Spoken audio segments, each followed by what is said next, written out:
Good afternoon and welcome, everybody. This would be the Jeff Cameron Show right here on 97.9 ESPN Radio, and a fine Redemption Thursday to you and yours. Yeah. Let's do this. I'm Jeff, that's Tom. We're online, ESPNTallahassee.com. That's where you go to listen live via the streaming free. Always don't miss anything. If you do, all 3 hours shall be posted upon the conclusion of the show, both to iTunes and in our own audio vault. You can always email the program as well.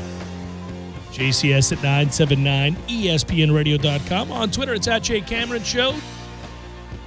Hello, YouTubers. Hope this finds you doing well. As on YouTube, it's ESPN Tallahassee. If you're a Periscoper, you're holding on. I believe in Periscoping, Jeff.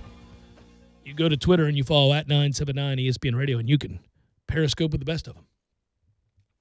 Over under 125 yards rushing this weekend for Cam Akers, specifically against Wake Forest's dreadful defense. You know, I really think he's going to continue the trend that we saw against Miami, which was improved running with confidence and burst that we saw in his freshman season.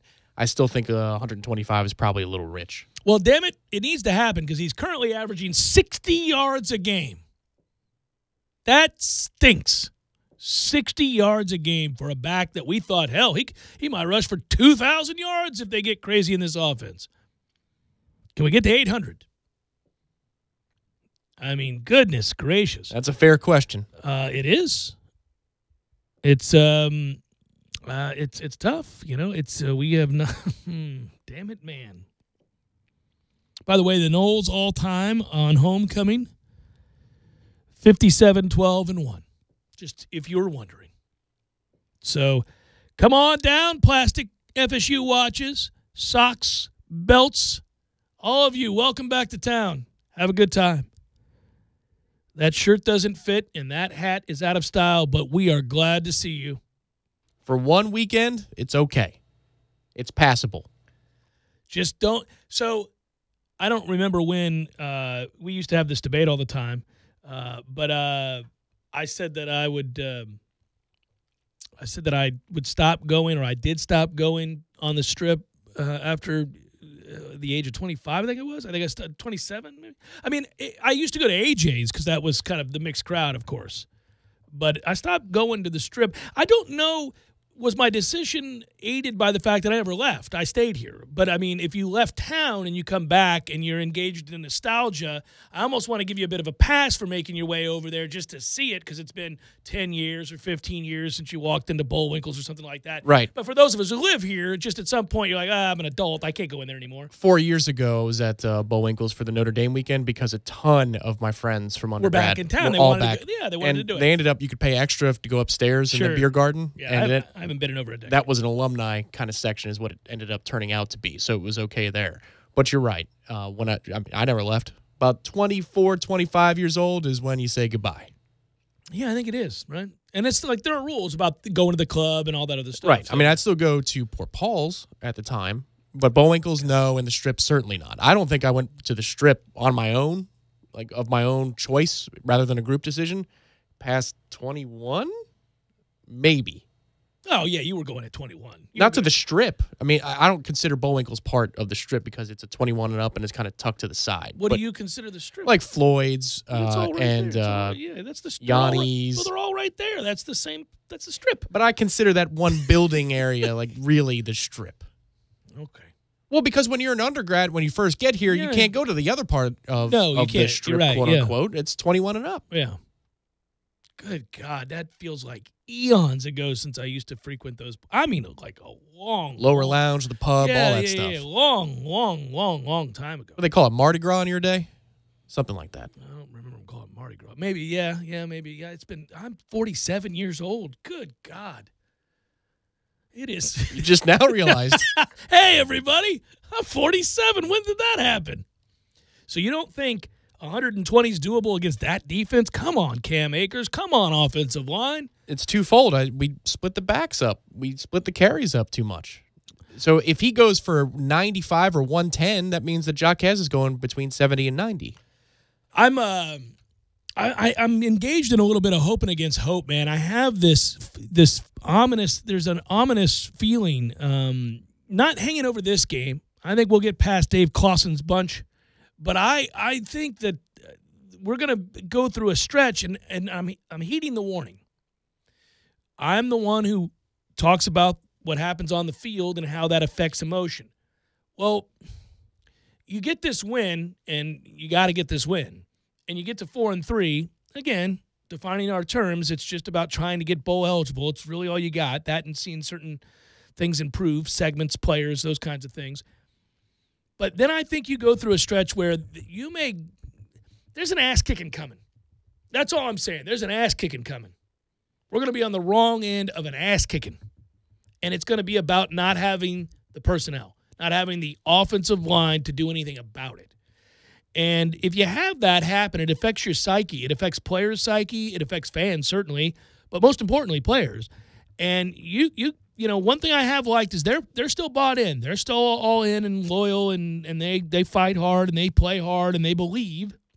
And it's a good thing, because you could be going through a stretch after this Saturday that is going to require every ounce of that belief.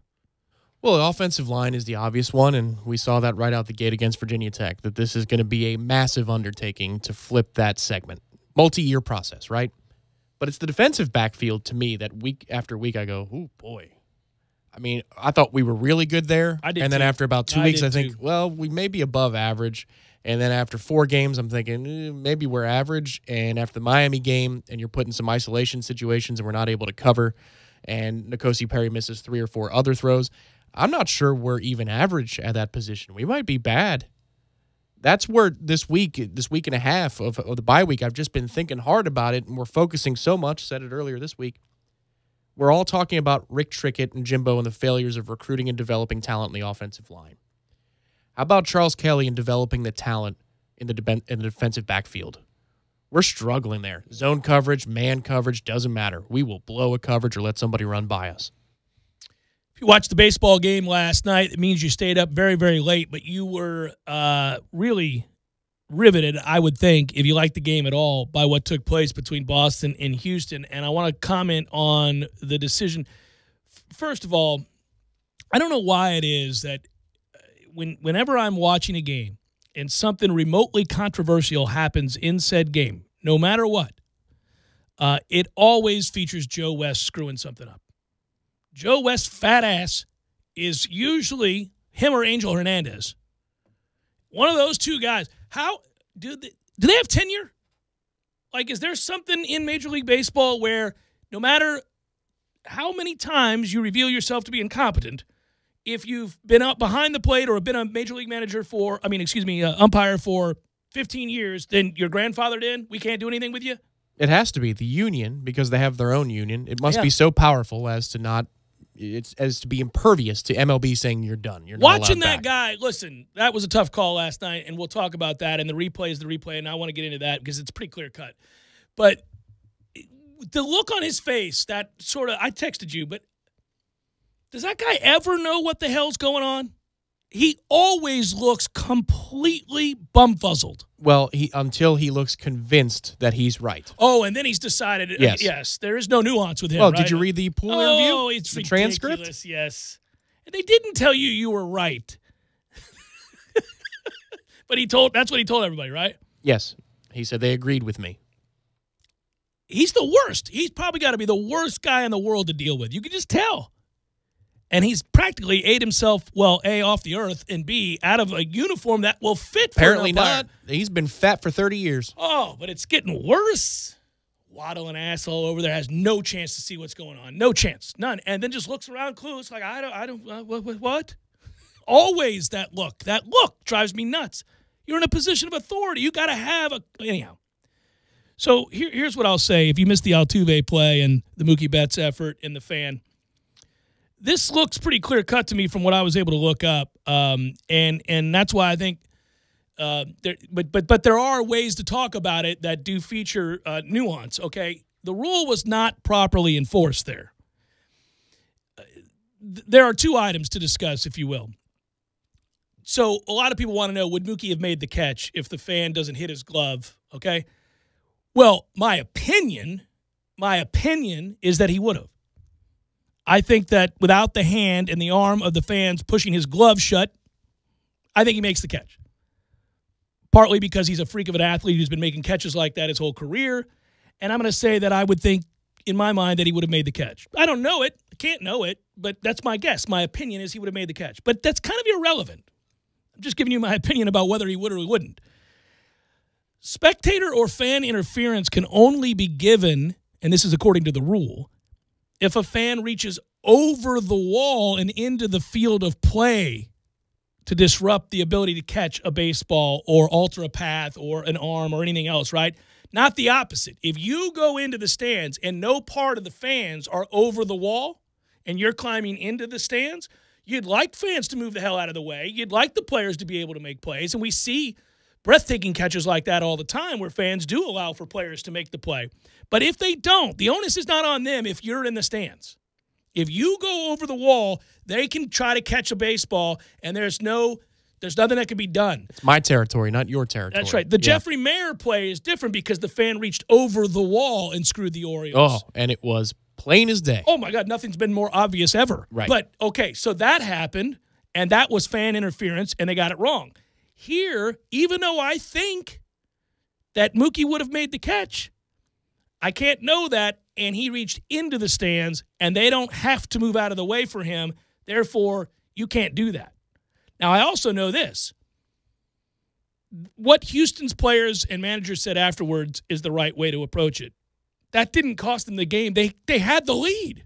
They went on. They got it back, yeah. They got it back. They had the lead. You got to get outs. You got to get outs. So you can have that conversation and, listen, again, time and again, as I looked at that replay, I said, look, I think he's going to catch that. The camera angle that they show from behind the fans when he goes up. Yeah. Whew, Yeah, dude's got some hops. oh, my God, what an athlete, right? When you saw that angle, did you not think, well, how in the world is he even in position to catch that ball? Right. The timing, look how far he has to run, the timing of the jump. Right, you're doing calculations when you're sprinting. It's unbelievable. What it did was reveal what you already know to be true, is that he is an amazing baseball player. He is an incredible all-around baseball player. And I really am never going to not give him the benefit of the doubt until he slows down. Right now, I just go, yeah, he probably would have got it. He's kind of that good. But that's not the rule. So it doesn't matter, I think the hard part is you make the call on the field, and it's interference.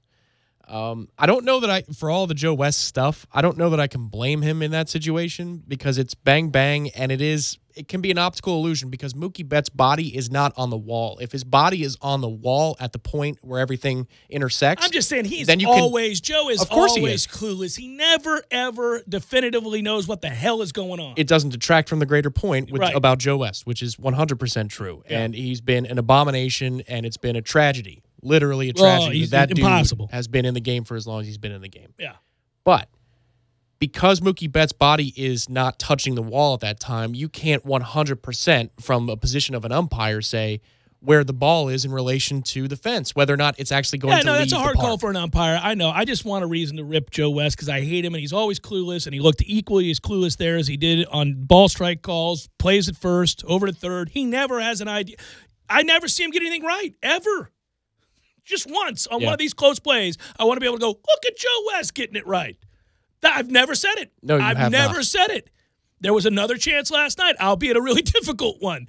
But there we were, and I went, he doesn't know. He has no idea. So they would have had a definitive. Now, you tell me this. I saw a still, and I don't know if it was real or not, but TBS had a shot from the foul pole looking up the fence, but the security guy was standing in the way. Is that accurate? Yeah, the security guy's leaning out to see the play. That would have given you the look that you needed. Well, even then, I can see when you look at it, he's not reaching out over the wall. That's just Mookie Betts going 3 rows deep because he's got that kind of athleticism. And I don't think the guy did anything wrong.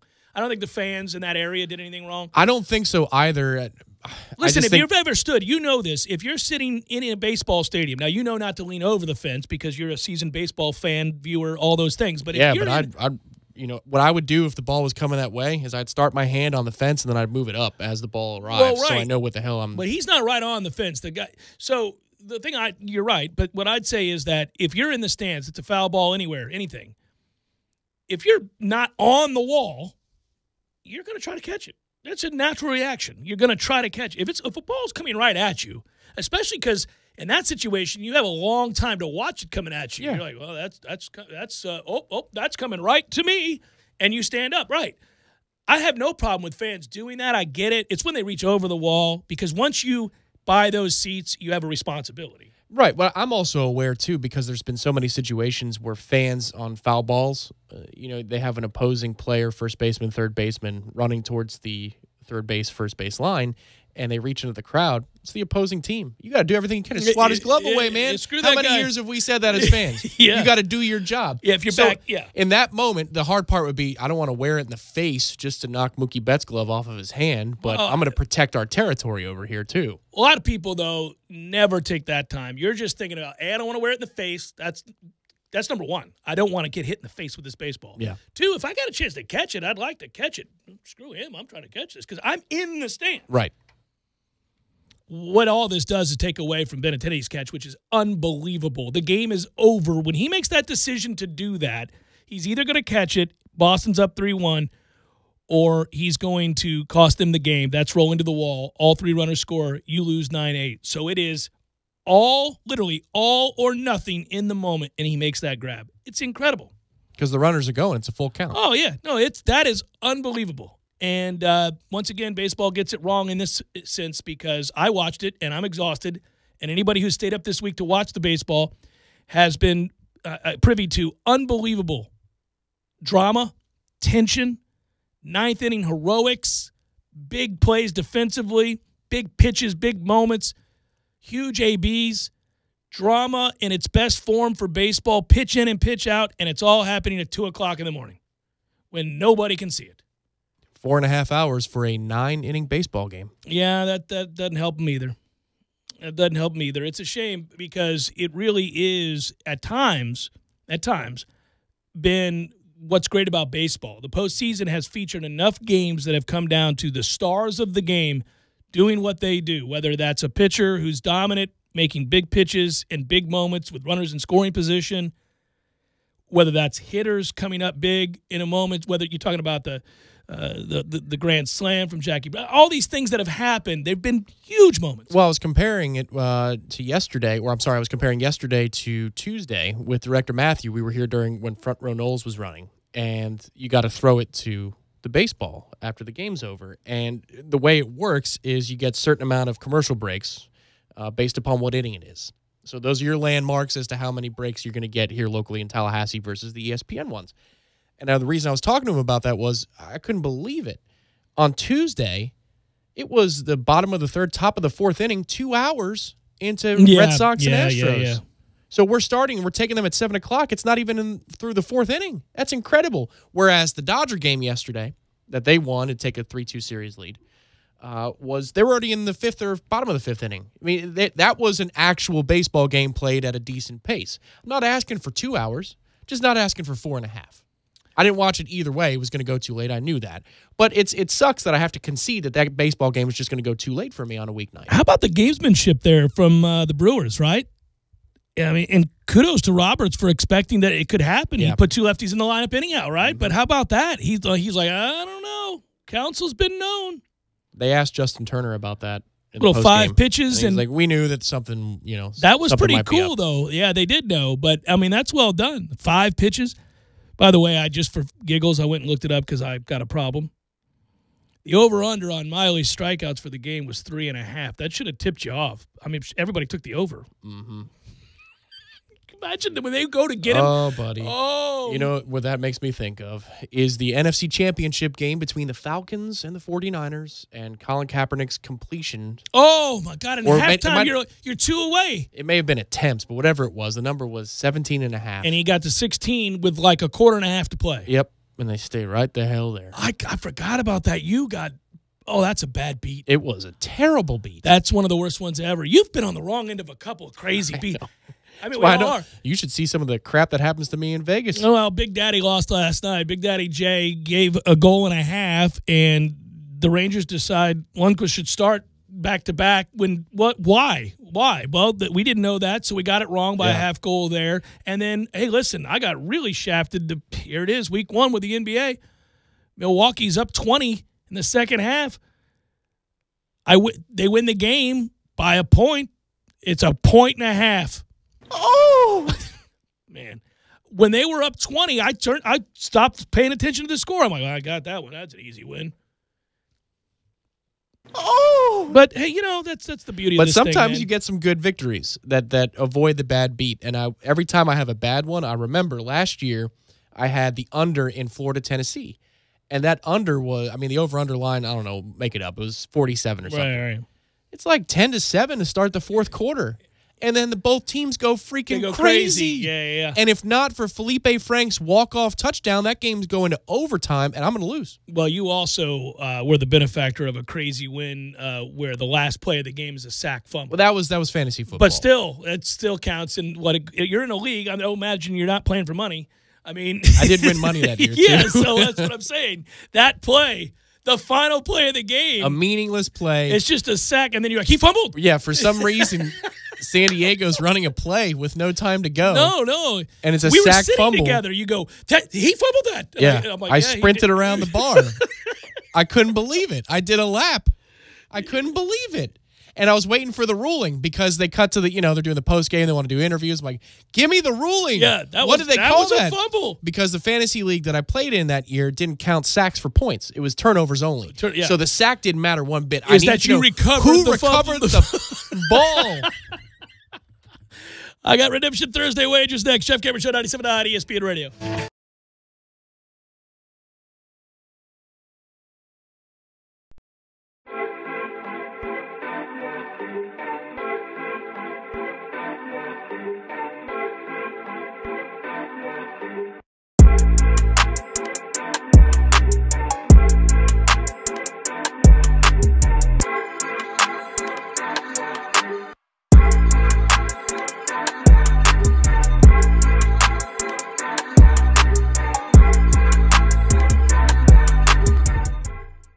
When you're in need of auto repairs, look no further than Nice Tire and Auto Service. Nice has been in business for 16 years with long-term, knowledgeable sales associates. They have the latest wheel balancing machine in the industry. And for passenger vehicles, they service AC, brakes, suspension, tune-ups, and much more. Never sit through a long wait. Nice Tire and Auto has 10 service bays to get you back on the road quickly. If you have tire problems, check out their large inventory with various Goodyear and Michelin tires. Nice Tire and Auto Service, 4792 Bluntstown Highway, 574-4100.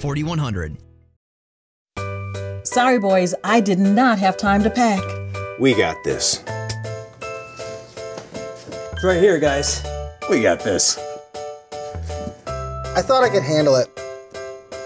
We got this. Moving doesn't have to be a hassle. Call us first at 2 Men and a Truck. No matter the move, home or business, we'll make it a smooth one. I forgot something. We got this.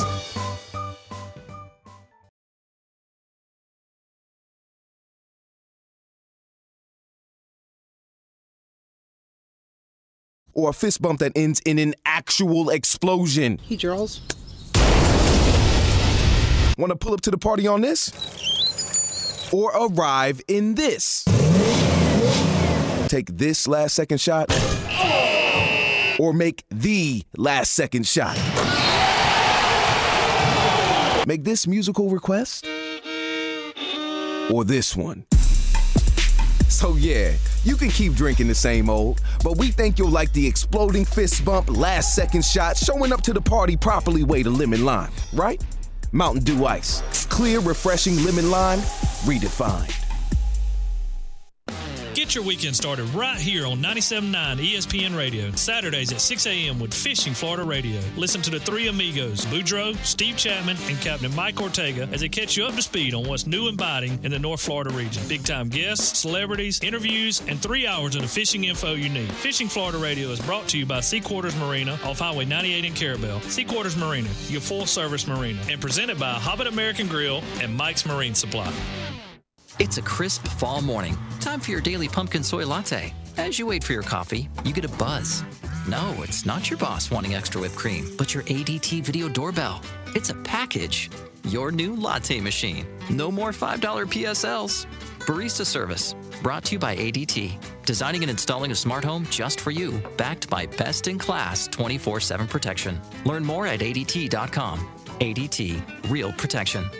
License information available at ADT.com. Selling your home? Looking to buy? Go to Manasa.com now. Joe Manasa Real Estate.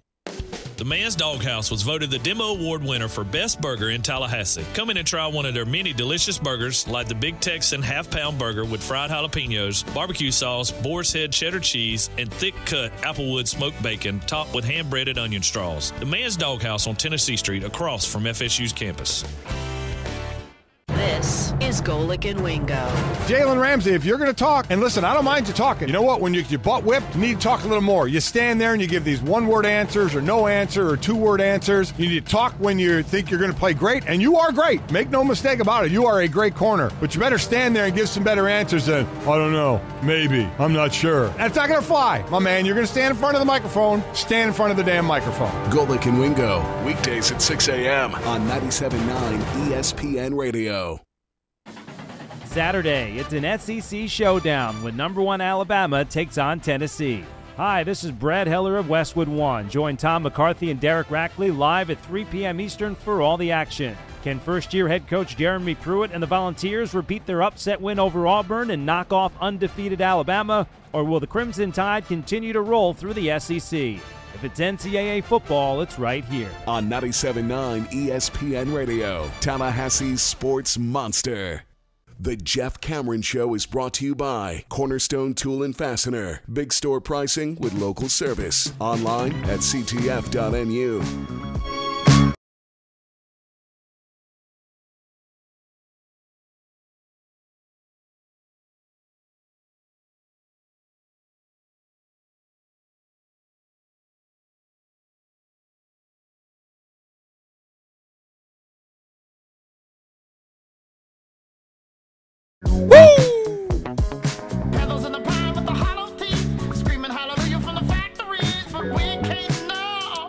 Redemption Thursday wagers, and away we go. Missed it last week.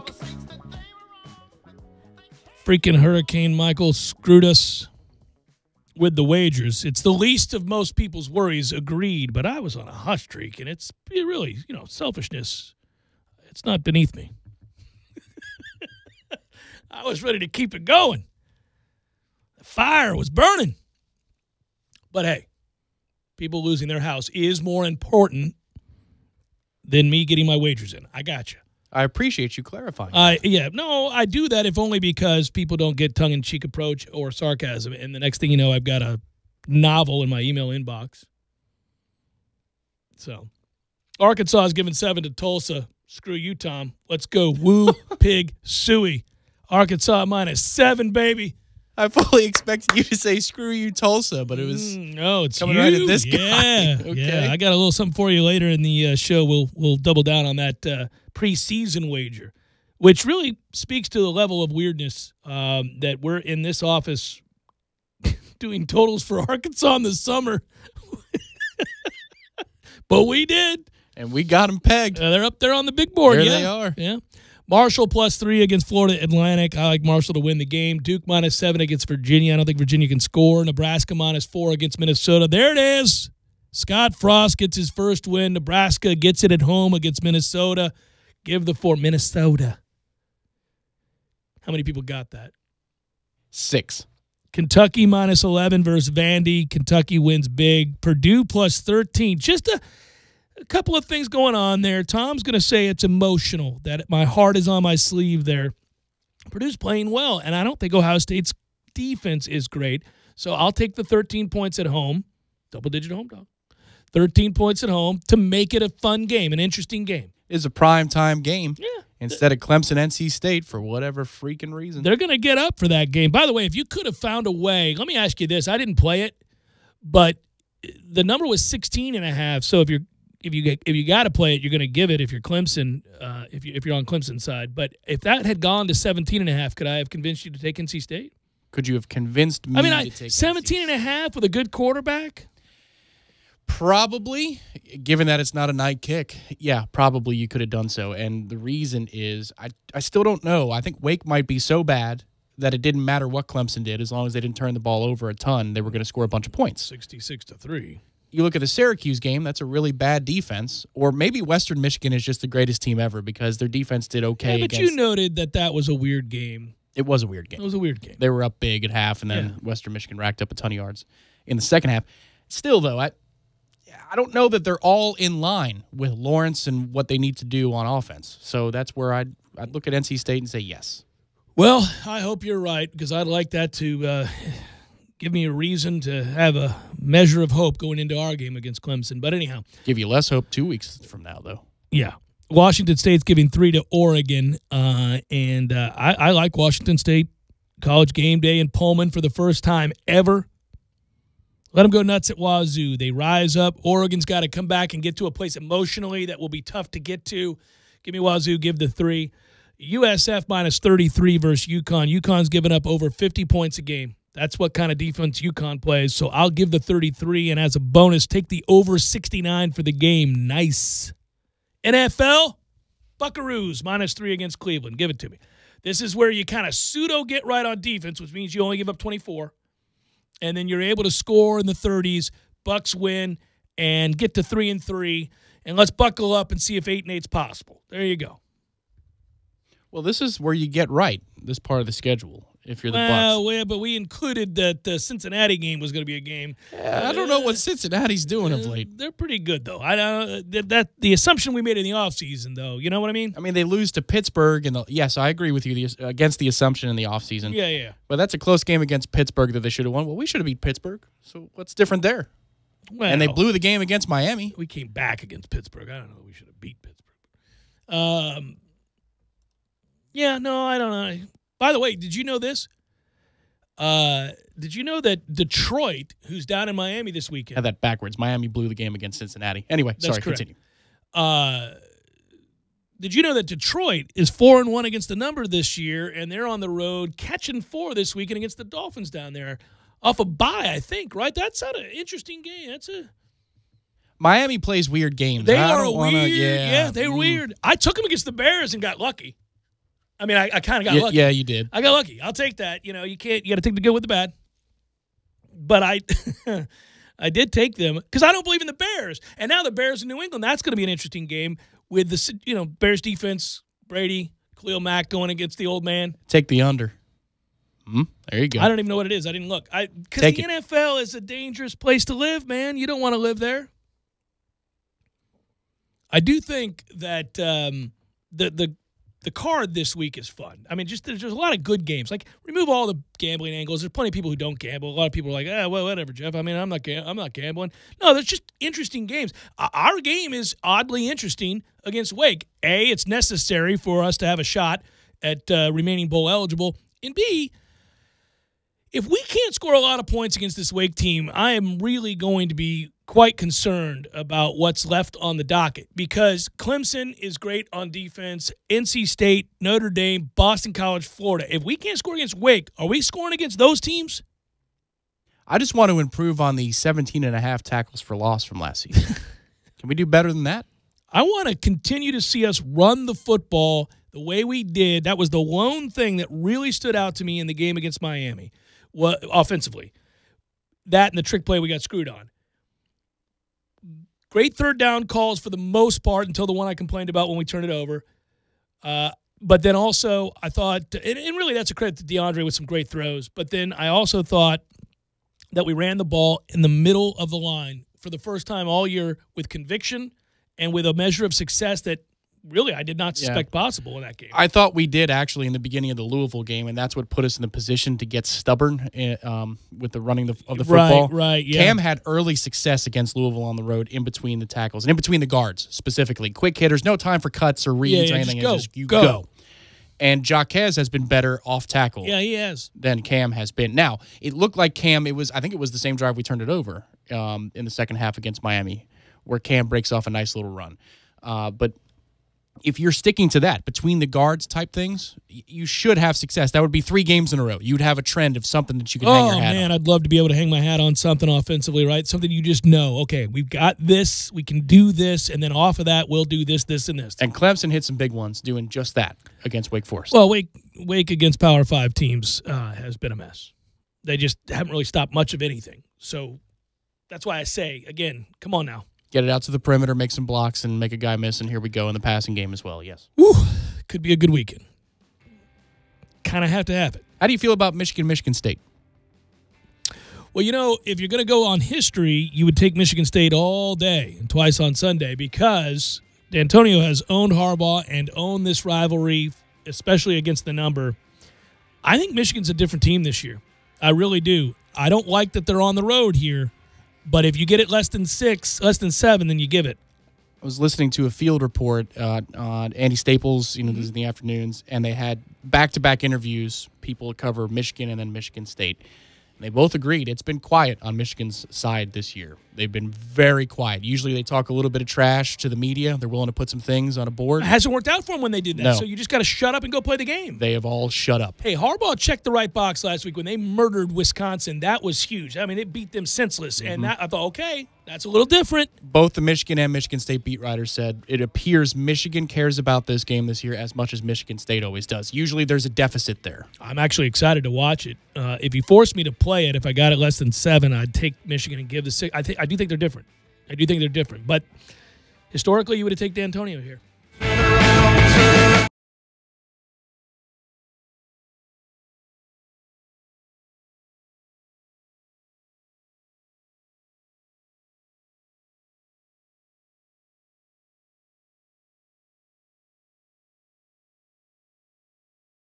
Hi, Chris Kraft for Kraft Nissan, and the 2019s are arriving every day, including the all-new 2019 Altima. Pick 6 Savings has almost cleared out the 2018 Altimas, but we still have a good selection of 2018 Rogues, Pathfinders, and Muranos that are all $6,000 off. All 2018 Sentras are $4,000 off, and we have over 40 to choose from. 2018 Versa S 5-speeds are $11,995, and 2018 Versa S Plus Automatics are $13,995. And we've extended the $10,000 off all 2018 Titan and Titan XD, regular cabs, extended cabs, crew cabs, gas or Cummins diesel. All 2018 Titans are $10,000 off, and we will give you $2,000 over Kelley Blue Book for your trade. That's $10,000 off all Titans and $2,000 over Kelley Blue Book for your trade, or a total of $12,000 in discounts on every Titan we sell. But you better hurry. The 2018s are going fast. Kraft Nissan on Mahan Drive between Academy Sports and Costco. Prices include dealer preparation charge.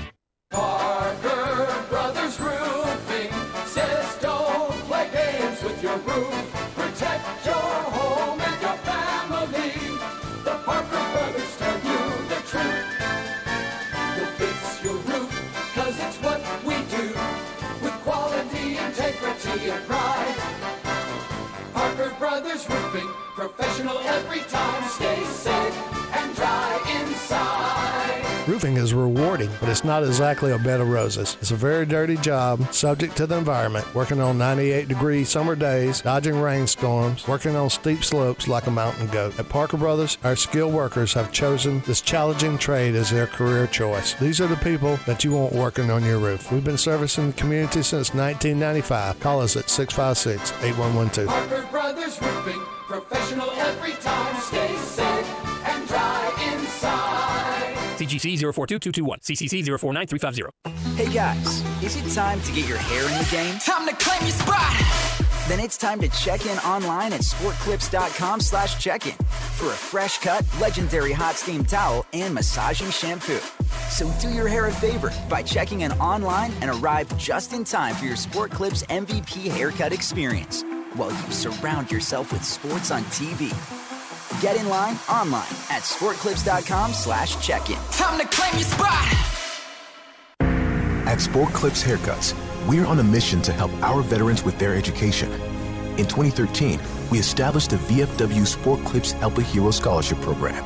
With the help of your generous donations, we've raised nearly $5 million and awarded more than 1,000 scholarships across the country. Visit Sport Clips today and help a hero. And on Veterans Day, November 11th, Sport Clips will donate an additional $1 for every haircut we give. Help us continue this honorable mission. Change your oil at Superlube every 3 months or 3,000 miles for a longer-lasting engine and better gas mileage. Change your oil at Superlube today, and for a limited time, you'll get a free car wash. Right now at Superlube, you never need an appointment. You'll be in and out in no time. And with 19 Tallahassee area locations, there's a Superlube just minutes away right now. Boy, this place is sure convenient. How I love to Superlube my car, lube my car. How I love to Superlube my car. Yes, sir. Games for Less, the only locally owned and operated gaming store in town, has Tallahassee's largest selection of new and used video games and game systems. The future of video gaming is at Games for Less, where they have both the PS4 and Xbox One. It's time to trade in your old systems and elevate your gaming experience now. Games for Less is also your headquarters for the best in retro gaming. Atari 2600, original Nintendo, Super NES, or Sega Genesis, you name it. They got it at Games for Less. Games for Less, the Super Walmart Shopping Center on Appalachia Parkway. Give them a call today at 850-219-3535. That's Games for Less.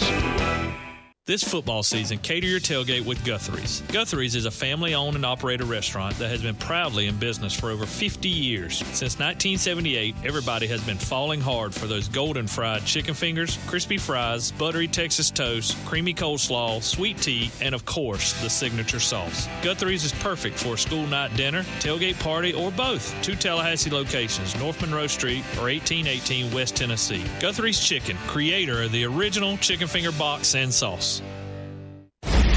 ESPN Radio Sports Center.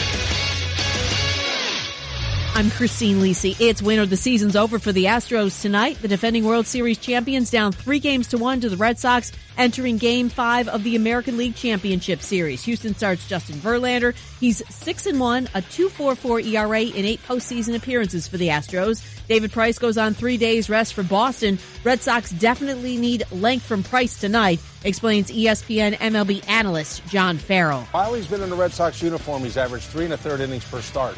And if a starting pitcher in this postseason has gone 4 innings or less, their team has been 5-11. So, going up against a tough right-hander in Verlander, David Price does have that opportunity to take this team to the World Series with a solid performance tonight, but it's going to be required to be more than 4 innings. Game 5 coverage, 7 Eastern, ESPN Radio and the ESPN app. NBA, LeBron James makes his much-anticipated Lakers debut tonight against the Trailblazers. As part of a newly formed professional path starting in the summer of 2019, the G League will offer select contracts worth $125,000 to elite basketball prospects who are at least 18 years old but not eligible for the NBA draft. The contracts will target recent or would-be high school graduates who otherwise would have likely spent just one season playing college basketball. Players will be free to hire agents, profit off their likeness, and pursue marketing deals. The NBA considers this a response to criticism over the league's age limit. NHL, after missing more than a week with a concussion, Penguins goaltender Matt Murray returns and starts tonight against the Maple Leafs, 7 Eastern on ESPN+. NFL Dolphins coach Adam Gase says surgery is not an option for quarterback Ryan Tannehill, who's dealing with an injured right shoulder. The team plans to rest him until he's ready to throw and is able to react to the stress of throwing.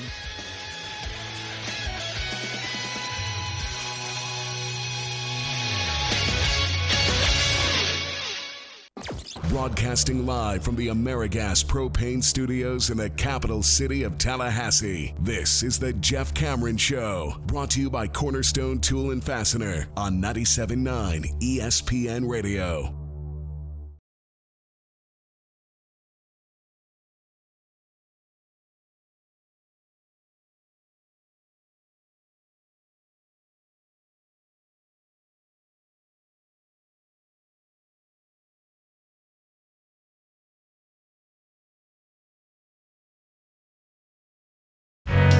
Jay Cameron Show, over, under. Patrick and Akers combined for 1,000 yards this year. Thank you, Ryan. I appreciate the email. Well, let's look it up. Cam Akers currently has 400 and what is he at? 400 net. Do we go by net? Yeah, you go by net because they do gain. Yeah, and they loss. do. Gain I don't know and why loss. they do gain. I don't know why they do that either. All right, waste of time. He has 362 yards rushing. Patrick has 197 yards rushing. Oh, man. Okay. So we're halfway there, and the set of defenses we're about to play are much better. So quick math, that's 559. Yeah. But I'm saying they're over they're on pace to do more, but they're also facing Clemson, NC State, Notre Dame, BC. Let me pull up Cam Akers' game log, and I'll have an answer. Well, he's averaging 60 yards a game. This is a big weekend. If you're going to make the bet for him to do it. Yeah, you need 200 this weekend, right? Between the two of them? Yeah.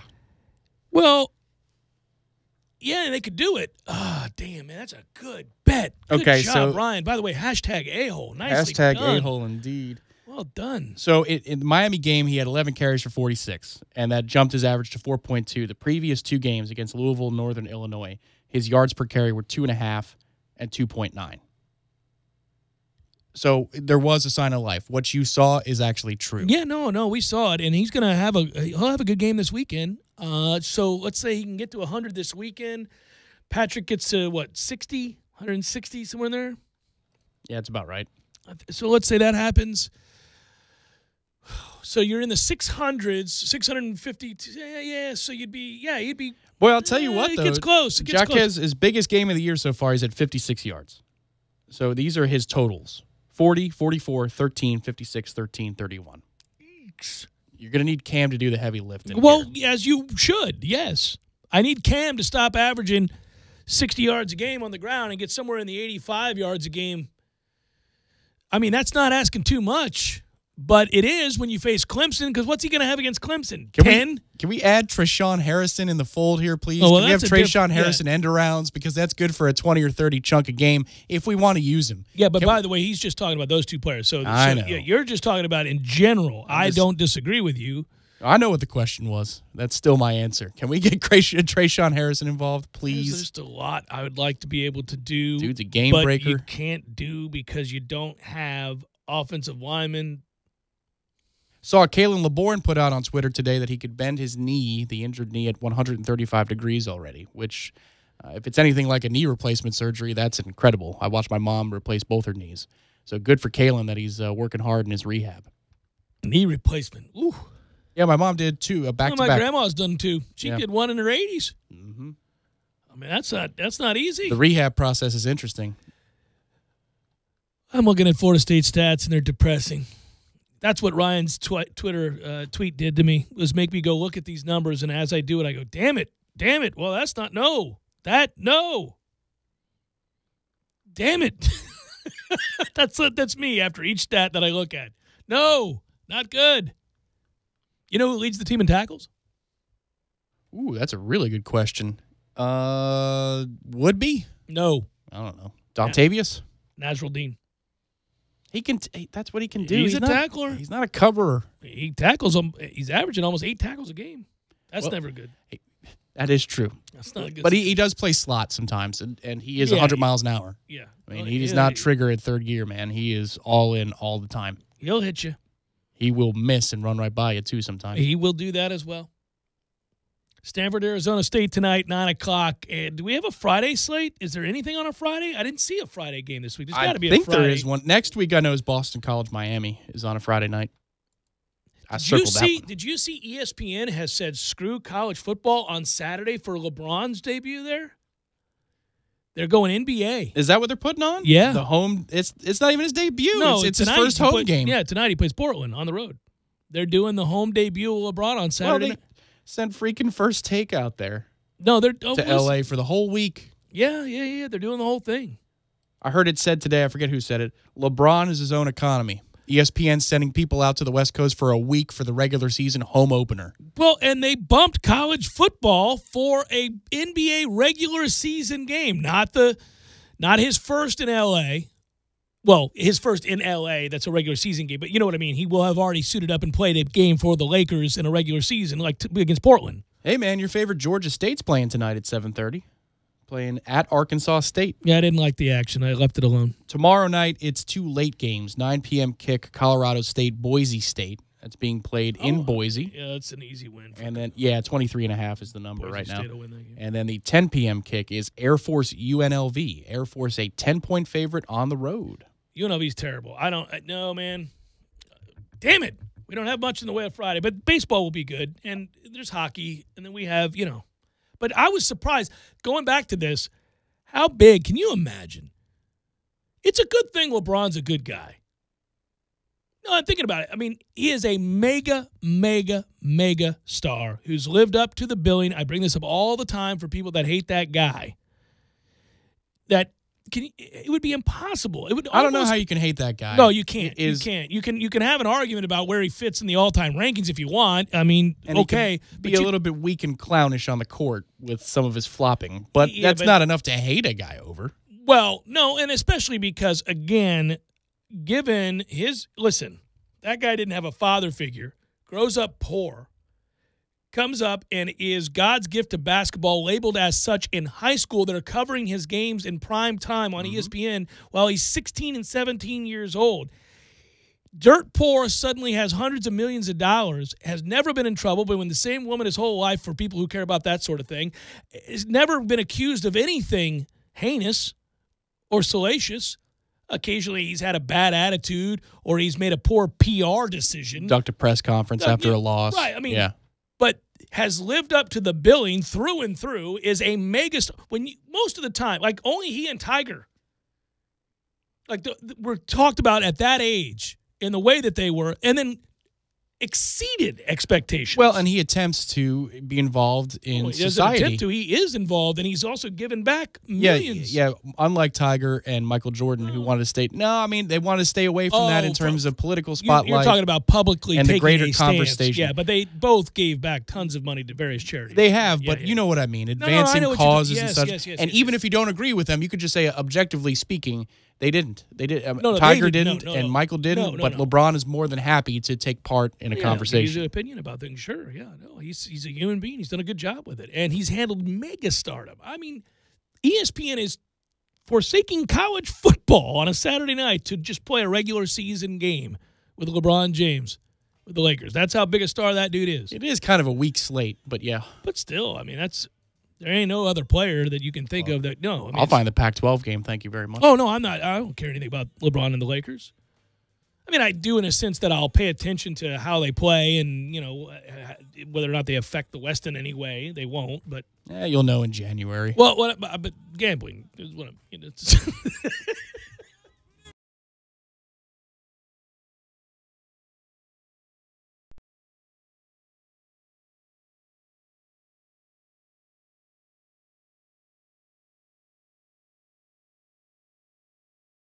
Guys, is it time to get your hair in the game? Time to claim your spot. Then it's time to check in online at sportclips.com/check-in for a fresh cut, legendary hot steam towel and massaging shampoo. So do your hair a favor by checking in online and arrive just in time for your Sport Clips MVP haircut experience while you surround yourself with sports on TV. Get in line online at sportclips.com/check-in. Time to claim your spot. At Sport Clips Haircuts, we're on a mission to help our veterans with their education. In 2013, we established the VFW Sport Clips Help a Hero Scholarship Program. With the help of your generous donations, we've raised nearly $5 million and awarded more than 1,000 scholarships across the country. Visit Sport Clips today and help a hero. And on Veterans Day, November 11th, Sport Clips will donate an additional $1 for every haircut we give. Help us continue this honorable mission. Hi, I'm Jesse Ross, owner and co-founder of Lake Tribe Brewing right here in Tallahassee. When my father, my two brothers, and I started Lake Tribe, we had one simple goal: to create great tasting quality craft beer that reflects our love for the great outdoors and have some fun along the way. If you're in town with 80,000 of your like-minded friends, stop by the brewery off West Tharp Street for a pint or a flight of our vast selection of Lake Tribe beer on tap. Or stop by at the next gathering of the Garnet and Gold. We're open Thursdays and Fridays 4 to 9 and Saturdays from 1 to 9. Lake Tribe Brewing, find your native spirit. It doesn't happen often, but when it does, it's a massive event. It's a gun sale at both Fulmers locations. Fulmers has what may be our greatest selection of new and pre-owned guns, and for a very limited time, we've dropped prices on all firearms, some up to 30%. Hunting rifles, shotguns, revolvers, semi-automatic pistols. We have an amazing selection of both new and used. Smith & Wesson, Taurus, Remington, and Winchester. Buy a used Glock for as little as $349, a new one for just $499. And Fulmers always takes trades. A gun for a gun, or a gun for just about anything of value. Plus, with just 10% down, you can lay it away and pay as you can. Prices have never been lower on new and used firearms at Falmers. Hurry, this gun sale ends close of business Tuesday. Falmers, 2 times more than you might expect, with 2 great locations. Midtown Rugs has moved. You'll now find us in Falmers at their location on the corner of Capitol Circle and Park Avenue. Same great service and selection of rugs that fit any budget. Now at Falmers' 12,000 square foot location. Midtown Rugs. Rugs for less. Now located at Falmers. Makita cordless specials are heating up at Cornerstone Tool & Fastener in October. Buy a Makita brushless premium 5 amp hour kit with 2 batteries and get a 6 amp hour battery free. Plus, get your choice of the following: brushless recip saw, circular saw, half-inch impact drill, or a Bluetooth radio. Get rid of the gas with the Makita outdoor power equipment. Buy a brushless chainsaw or blower kit and receive 4 5 amp hour batteries and a dual bay chamber. Cornerstone Tool & Fastener with 2 locations to choose from: 1110 Stuckey Ave and 3269 Crawfordville Highway. Tallahassee location open on Saturdays 8 until noon. With football season in full swing, don't forget about fishing our local waterways after the games. Fish are still biting regardless of the score. Sea Quarters Marina, Carabel, Florida. Open 7 days a week from 7 a.m. to 7 p.m. The marina has a ship store, which includes fuel, bait, tackle, ice, and all of your fishing supplies for the trip. Both diesel and non-ethanol fuel is available. Free Wi-Fi and pump out with boat slip rental. Sea Quarters Marina, 501 St. James Avenue, Carabel, Florida, 697-8400. Visit them online at seaquartersmarina.com.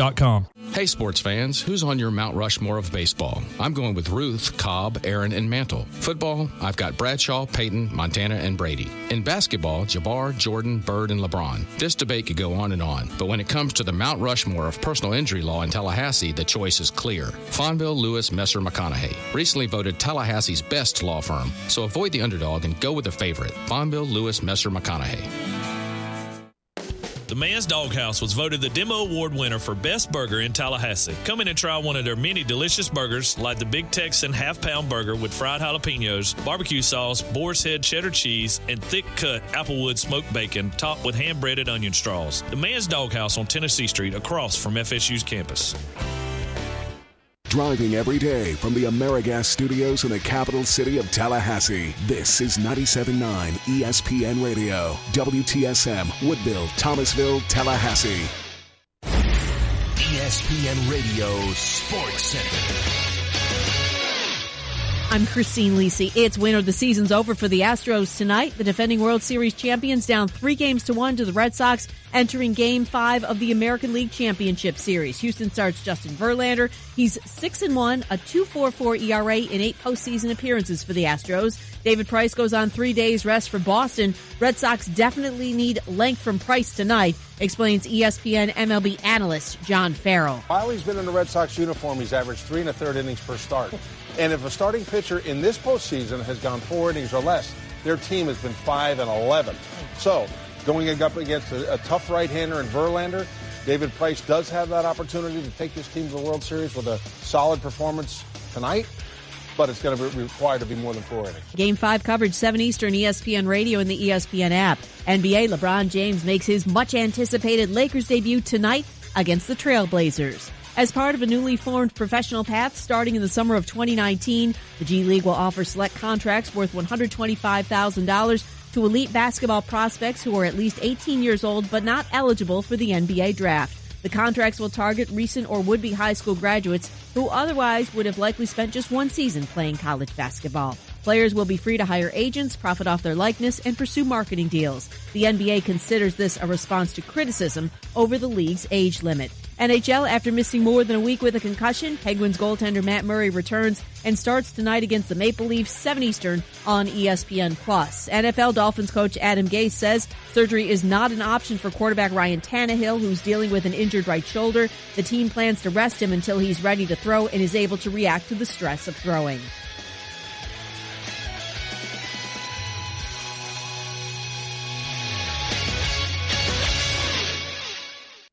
Broadcasting live from the AmeriGas Propane Studios in the capital city of Tallahassee. This is the Jeff Cameron Show, brought to you by Cornerstone Tool and Fastener on 97.9 ESPN Radio.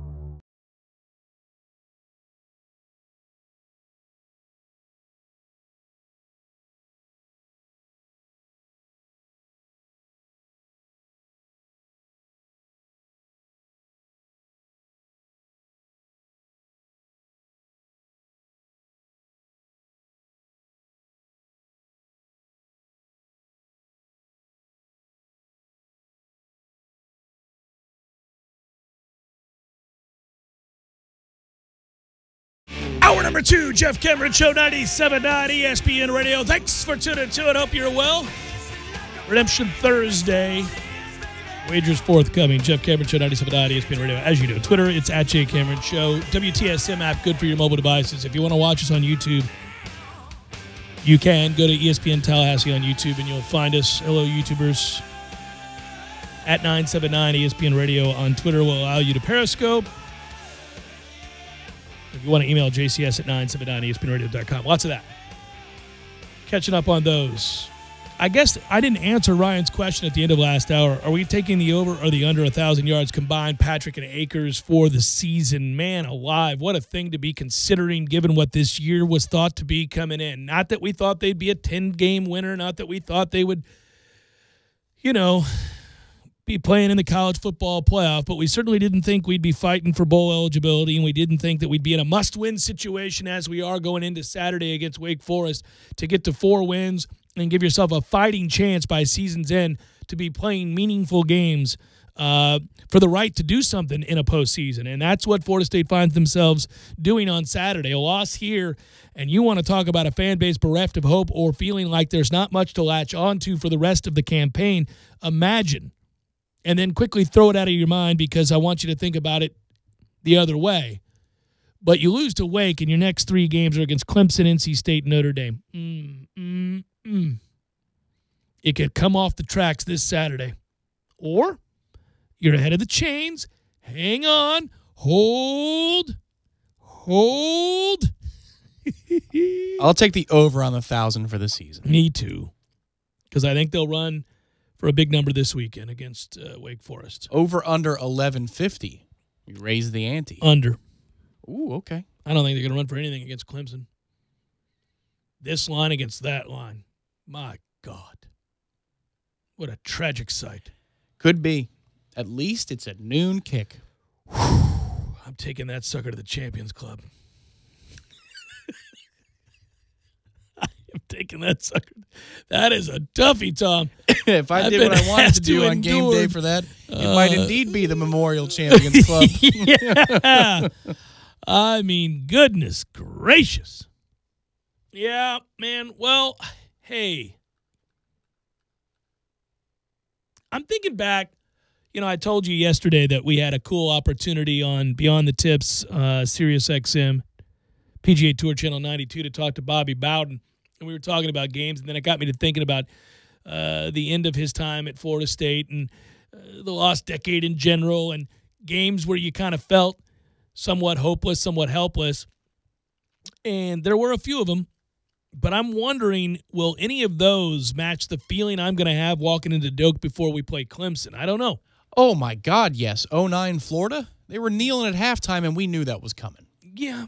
I think you're right. That's true. It's easy to be a prisoner of the moment. Well, you're right. When you're an undergrad at the time, you remember these ones. Yeah, you wore that. You felt that for real. That 2008 you had in the nothing rain. to fall back on. I know. Yeah, and then they kept trying to show Tebow like he was some sort of ancient warrior with blood on his face. It's paint, guys. It's paint. Yeah, that was for the ESPN HD montage before SportsCenter started. Ridiculous. Humility. He has humility. No, nothing but humility. I couldn't believe, I was reading the Boston Globe report. Did you see this long form they did on Aaron Hernandez? Yeah, imagine that. He showed all kinds of signs of being unstable, reckless, dangerous, homicidal, suicidal, insane.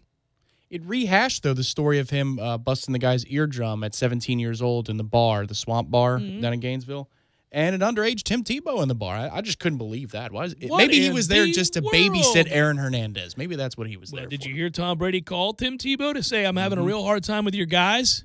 Plural, yes. Yeah, more than one. Yeah, your Jenkins guys. as well. Yeah. Stunning to see that revealed in that Boston Globe report. But I'll tell you what, the recounting of the things he did in the locker room and the things he said to people on and off the field. Yeah. That's interesting because you potentially have a lawsuit on your hands. I mean, you're revealing yourself to be a dangerous individual. You are, in fact, a violent, dangerous human being, and making the kinds of threats that go above and beyond locker room fights and machismo and frustration and, the stuff that happens against guys over the course of a football season at a football practice. No. His behavior was Violent. Well, and also woefully inappropriate and predatory. If you're talking about some of the lined with sexuality things that he did in the locker room, I believe it was attributed to Wes Welker. The quote is just ignore the things he says about this, that, or the other. Or the act when he unbuttons his pants at a club. Mm-hmm. Yeah. Yeah, no, it was something. That's a long read, by the way, folks. If you haven't looked at it, the Boston Globe has, I think it's a 6-part series. And It's they're their still Spotlight releasing series. parts. It's their Spotlight series, which is so good. And it's probably, just to get through part 4, a good 45 minutes to an hour if you really want to take in what you're reading. It's fascinating, though. What I always think about when I see that or read that in this case is, what are you doing as a coach, man? What are you doing? Either as a position coach or as Bill Belichick or as Urban Meyer. What are you doing, man? You cannot have that. Again, I'm always the one talking about that league being a league of mercenaries. If you can play, it just doesn't matter. It doesn't matter. Adrian Peterson is still in that league, beating the bejesus out of a 3-year-old child. I think he might have been 4. Okay, sorry, 4. Beating a 4-year-old child bloody. Hey, he's still got something in the tank. Sign him up. I mean, that's league of mercenaries. Well, it's telling you that it bleeds into college football, too. Let's not pretend that because we live in a college town and we do a radio show in afternoons in a college town that we're impervious to it at this level. College has it, too. Big-time college football, same thing. Not quite the same thing. Oh, I think so. I don't think so. I think that you see things ignored. I think, there are transgressions that are conveniently ignored even. Yes, sure. I don't think that you beat a child senseless as a college football player, you're playing again. Depends if it's public knowledge. Well, that's what I'm saying, and that was. That became public knowledge. They went to court. I mean, yeah, you know what I mean? Yeah, but it doesn't matter if somebody knows behind the scenes and the coach knows about it. We're talking about coaches. Yeah, we're talking about coaches costs. looking the other way. We're also talking about organizations signing players after the transgression, after the conviction, after the problem. Yeah, I don't. Well, in college, they just don't have the time. If they had 8 years eligibility, you'd see it. Well, they only have 4. So they get kicked out, they get processed, go to JUCO, and then they go to the combine. Find their way back in, yeah. Depending on what they did. I mean, that stuff with Aaron Hernandez, it's not shocking, though. You're right. It's worth the read. It's worth, it'll make you angry a little bit. You'll read some of that stuff and go, what were we doing here? Well, and this is where, the New York Times and others spent so much time down here in the wake of the Jameis Winston situation in 2013 and 2014, and they came up with what? Airsoft guns. Well, there was the soda and the ketchup cup. The soda and the ketchup cup, and not much else? Right. Okay. And yet, here is a spotlight piece years later, about a decade later, from the Boston Globe talking about how the Gainesville police are in the bag for Urban Meyer and whatever the attorney's name is, who's the Florida grad, and he has signed memorabilia from Urban Meyer that says, thanks for being part of the team, 2006 national champions.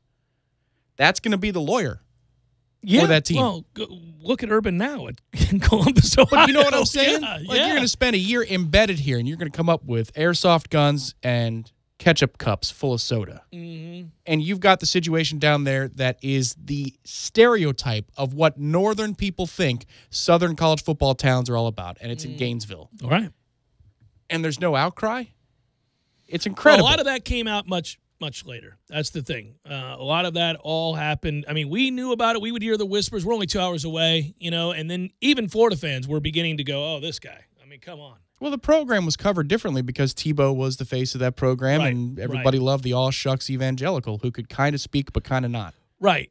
And because he was the face, the quarterback, the Heisman winner, national champion, all that, they were able to focus all their attention on that. Urban knew how to play the media, played it better than anybody. Oh, they were eating out of his hand. Right. And ESPN's guilty of that. And they were still until this most recent situation. Until they were faced with overwhelming evidence. And then Tom Rinaldi had to do the tough interview. According to the report. I just love him looking down at the note and then back at Urban with that weird camera angle over the shoulder. According to the report. Urban. Pause. Remember that? Well, I don't agree with that. I'm now looking at that shot you're talking about of the security guard leaning out over the fence last night. Would have given you the angle you needed if Yeah. you're a Houston fan. It would have. That is a toughie. I'm looking right at the frame-by-frame shot, and you can't blame the security guard. He's doing his job. He's trying to see if the fan is leaning over the fence so that it can kick him out. Right. And so he's doing his job, but that's where their camera is, so they can't go back then and use that So you know what you got to do quote-unquote definitive. Now you got to raise the camera up about 10, 15 feet. Yeah, that would have shown Betts' glove in the crowd. It would have. And that's why this was an easy discussion. You know, I brought this up, but it's, again, you look at it, he's in the crowd. Now, again, I think he probably would have caught the ball, but it doesn't matter. It's irrelevant. I think what also hurts in that situation, because the burden of proof, right, is you need irrefutable evidence. I think the right call is made upon replay. If the call on the field is fan interference, I think given the evidence you have, you don't have 100% certainty in any camera angle to overturn it. So I think replay got it right based upon the call on the field. But I think the trajectory of the ball also hurts you too.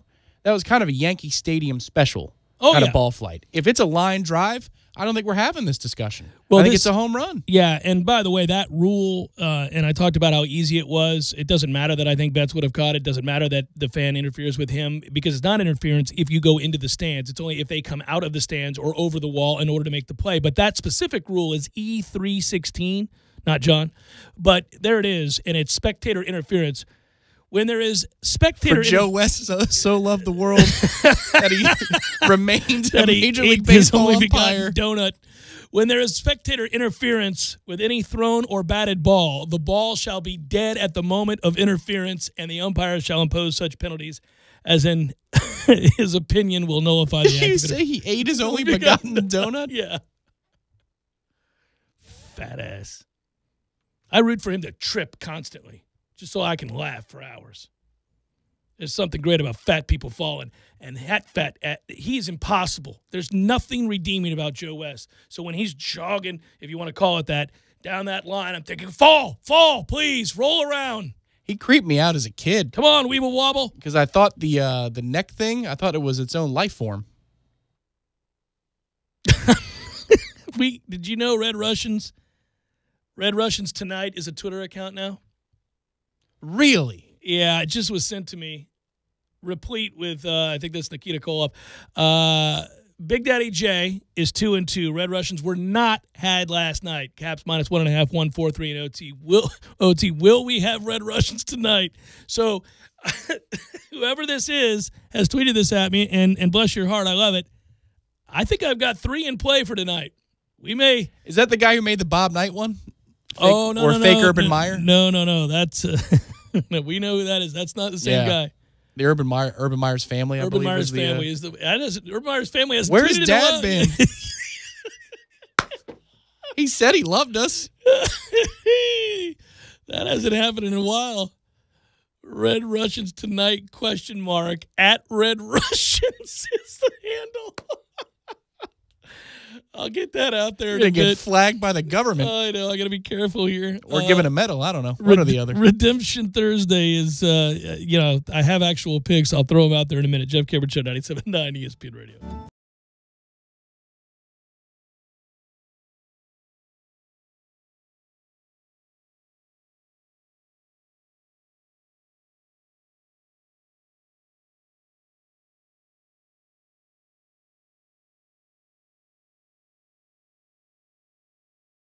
Samantha and Jesse bought their Tallahassee home with Joe Manassa Real Estate. When Jesse accepted a new job in Ohio, they once again turned to Joe. But this time they needed to get 2 homes sold, their personal house and a rental property they owned. Their rental went under contract and sold in a matter of days, and their personal residence is currently under contract with a Joe Manassa Real Estate buyer. Now Samantha and Jesse can move on to the next chapter of their lives without being tied down to their Tallahassee properties. Did you have your house for sale this last year and it didn't sell? Joe helps people like you all the time. Joe guarantees to sell your home at a price and deadline you agree to, or he'll have it bought for cash. Call Joe to find out more about this phenomenal program. Not only that, working with Joe doesn't obligate you to anything. If he isn't doing his job, he'll let you out of the contract free and clear. But don't worry, that never happens because Joe sells homes quickly and for top dollar. Call Joe Manassa today at 850-888-0888. That's 850-888-0888. Or online at Manassa.com. That's MANAUSA.com and start packing.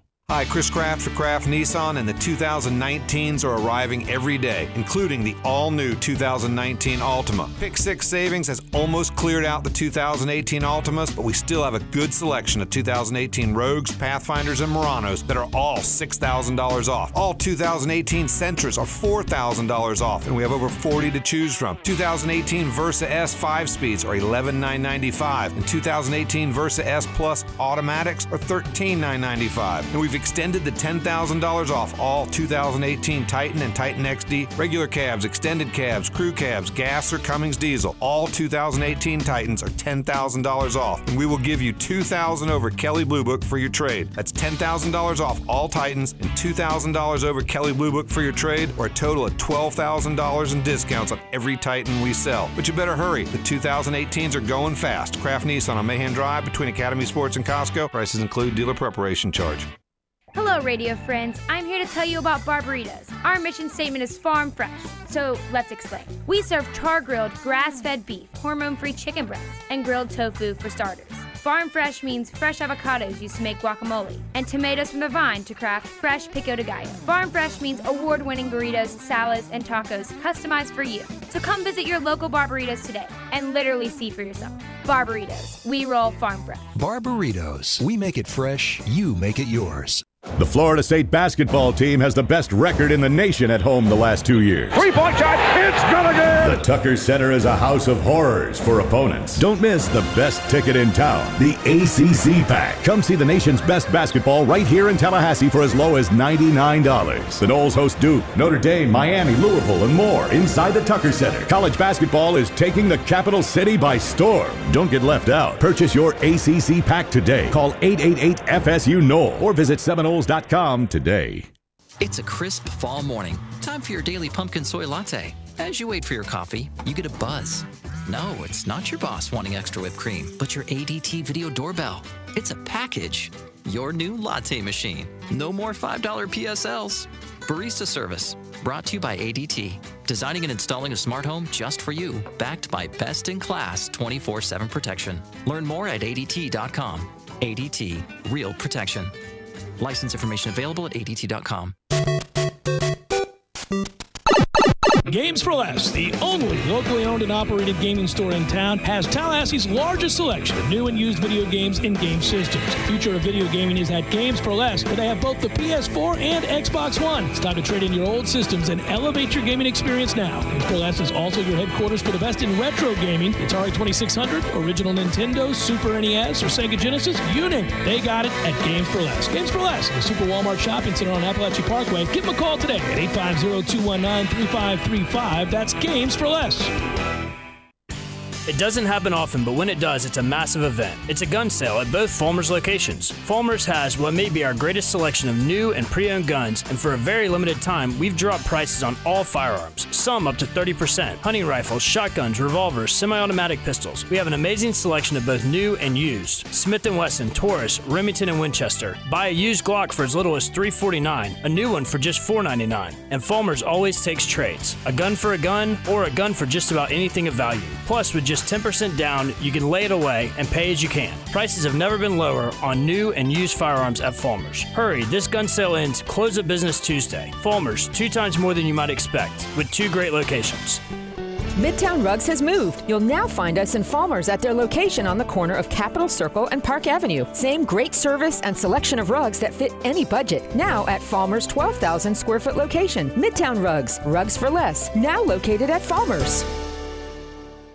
This is the Jeff Cameron Show on 97.9 ESPN Radio.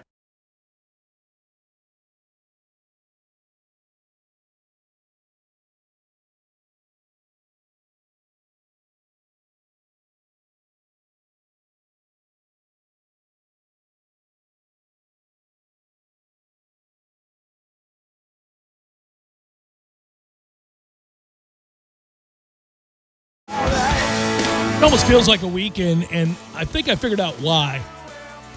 It feels like today should be the start of a weekend. Yesterday you were thinking it was Thursday when it was Wednesday. Yeah, it sure was. Well, there's a lot of stuff going on that's really cool on the same night I saw it tweeted out a moment ago, and you can sense it. You feel it a little bit. But first, wagers for the week, Redemption Thursday games are up on the website. As I mentioned, ESPN Tallahassee Facebook page, you'll see them. Arkansas -7 against Tulsa. I'm doing it up. Marshall +3 against Florida Atlantic. Duke -7 against Virginia. Nebraska -4 against Minnesota. Memphis +9.5 against Mizzou. Kentucky -11 against Vandy. Purdue +13 versus Ohio State. Washington State -3 against Oregon.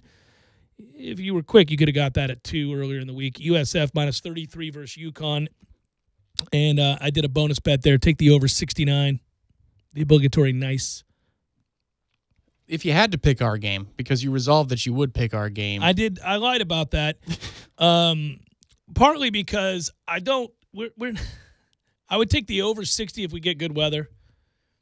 But I'm not touching this game. 10.5. I can't give 10.5. I don't. Who? No. Who are we giving 10.5 to? And I'm not even trying to be a jerk. Who are we giving 10.5 to? Couldn't to Miami in the first half. No, but I'm saying a Samford, Northern Illinois. I mean, man, wasn't it 10.5 against Northern Illinois? They're dicey these days. I mean, I think it was. I mean, no, I'm not doing that. Boy, that was close. Yeah. So Tampa Bay, the Bucks, my only NFL pick, -3 versus Cleveland. I hate to pick the Bucks against the number, unless I'm taking the over, because they've been over in every game they've played this year. They can score. So the reason I thought, by the way, Tom, that it felt like a holiday or a weekend or something, check this out. I got to double-check this number, but today is the second time in history that 6 major American sports occur on the same night. We have 6? 2 NCAA football games, 3 NBA games, 9 NHL games, Major League Baseball, the NFL, and Major League Soccer. Major American Yeah. I mean, it's in the name, I guess, for MLS. Yeah, the only other time it happened was November the 1st, 2009, a Sunday where Marshall played at UCF. October is the month. October and You April get a lot of are really, 2 great months pretty for cool stuff. multifaceted days, yes. As far as I'm loving this Red Russians account. I'll give you some Big Daddy J love in a bit. We have games. We've got games. Big Daddy will be watching intently tonight. It's a busy time. Do you have any interest in watching the NHL? Like during the beyond regular season, yeah. Beyond the Lightning? I mean, I got the game center. You're more than welcome to it. I'm going to use it. Okay. I will. I don't watch it as much as you do. I primarily watch the Lightning if there are marquee matchups that I'm excited about and I know, that's a team we're going to have to deal with. I want to get a feel for where we're at with them, what those matchups look like. Yes. Yeah, like Toronto, I do want to watch. For me, it's just I think it's the most entertaining sport night for night, game for game, because regular season games are full of speed and action and physicality and all that stuff. I just think it's a good product, so that's why, even though my team is on every night, I can still watch the others. It is a really good product, and it's a product that has been getting better and better lately. By the way, you know this? The NBA, I know right now it's not on your mind, and even though nationally ESPN is going to beat you over the head with LeBron and the Lakers and the start of an NBA season, a lot of our demo, the lower end, I should say the younger end, not the lower, that makes them sound like they're on the bottom of the ladder. Well, income-wise, yes. But if you look at, it's kind of cool to think about this. That demo obviously loves the NBA, and there are some interesting storylines in the NBA. For example, Stan Van Gundy pointed this out, and credit to him. In the last 5 years, scoring is up 8 points a game, and, I noted this last night. Because this is fun. This reminds me of the NBA 80s that I watched, right? And anything that does that will draw me back in. It used to just be the standard that you watched an NBA game and the final was 114-107, 110-104. I mean, that was normal. You never thought anything of it. You were more apt to be shocked if you saw 84-82. You're like, what's going on there? They're getting there a different way in this era. And we're going to talk about that in a second. But so 8 points a game scoring up in the last 5 years alone. Last night, 20 of 22 teams scored more than 100. Okay, that's a good thing. But what it does, to your point, they're getting there by the three-point shot, and lots of them in volume. But it's amazing how analytics says all or nothing about just about everything, right? Yeah, deep passes, home runs, 3-pointers. Yep. Even in hockey, as they pull the goalie, you should do it with 4 minutes to go. Yeah. That's crazy. That is crazy. So, yeah, they're doing it with the 3-point shot. But also these hybrid players means, and this is the discussion, this is the talking point, it's fascinating. Guys like Zach Lowe and others have this conversation all the time. It's what they want to do all day long. I don't care to do that all day long, but it is at least interesting to think for a moment, hey, look, what would Shaq be in this era? That gets kicked around all the time. Now, name your dominant center. I'm using Shaq because he was a monster and for much of his career, virtually unstoppable. You just couldn't do anything with him. But you can argue in many ways he'd be obsolete in today's game. Although it's just hard to imagine that somebody that size, that weight, and that coordinated at that size could ever be obsolete. Young Shaq would have had to stay in shape. I think that's what would have had to happen. Yeah, it's weird to think about that the game forever, you kind of recognized centers. You looked at the all-time great centers, whether it's Wilt Chamberlain or Kareem Abdul-Jabbar and obviously Shaquille O'Neal and Hakeem Olajuwon and, David, I guess you'd say David Robinson. You go on down the list. I mean, obviously Patrick Ewing, Robert Parrish. There were tons of great centers. Moses Malone. Forever I was looking at centers. Your dominant centers, you can play inside, out, that kind of thing, and the game just doesn't feature that anymore. Just not at all. It doesn't. You need those guys to have a shot from 10 to 12 feet. Yeah, they got to shoot. But Shaq was so dominant that he would dominate here, and while the analytics may demand for most offenses that you need to take the 3-point shot or you need to take a higher percentage shot than just backing somebody up in the post, well, Shaq's so good at it that screw the analytics because that's a 70% proposition, especially in this era.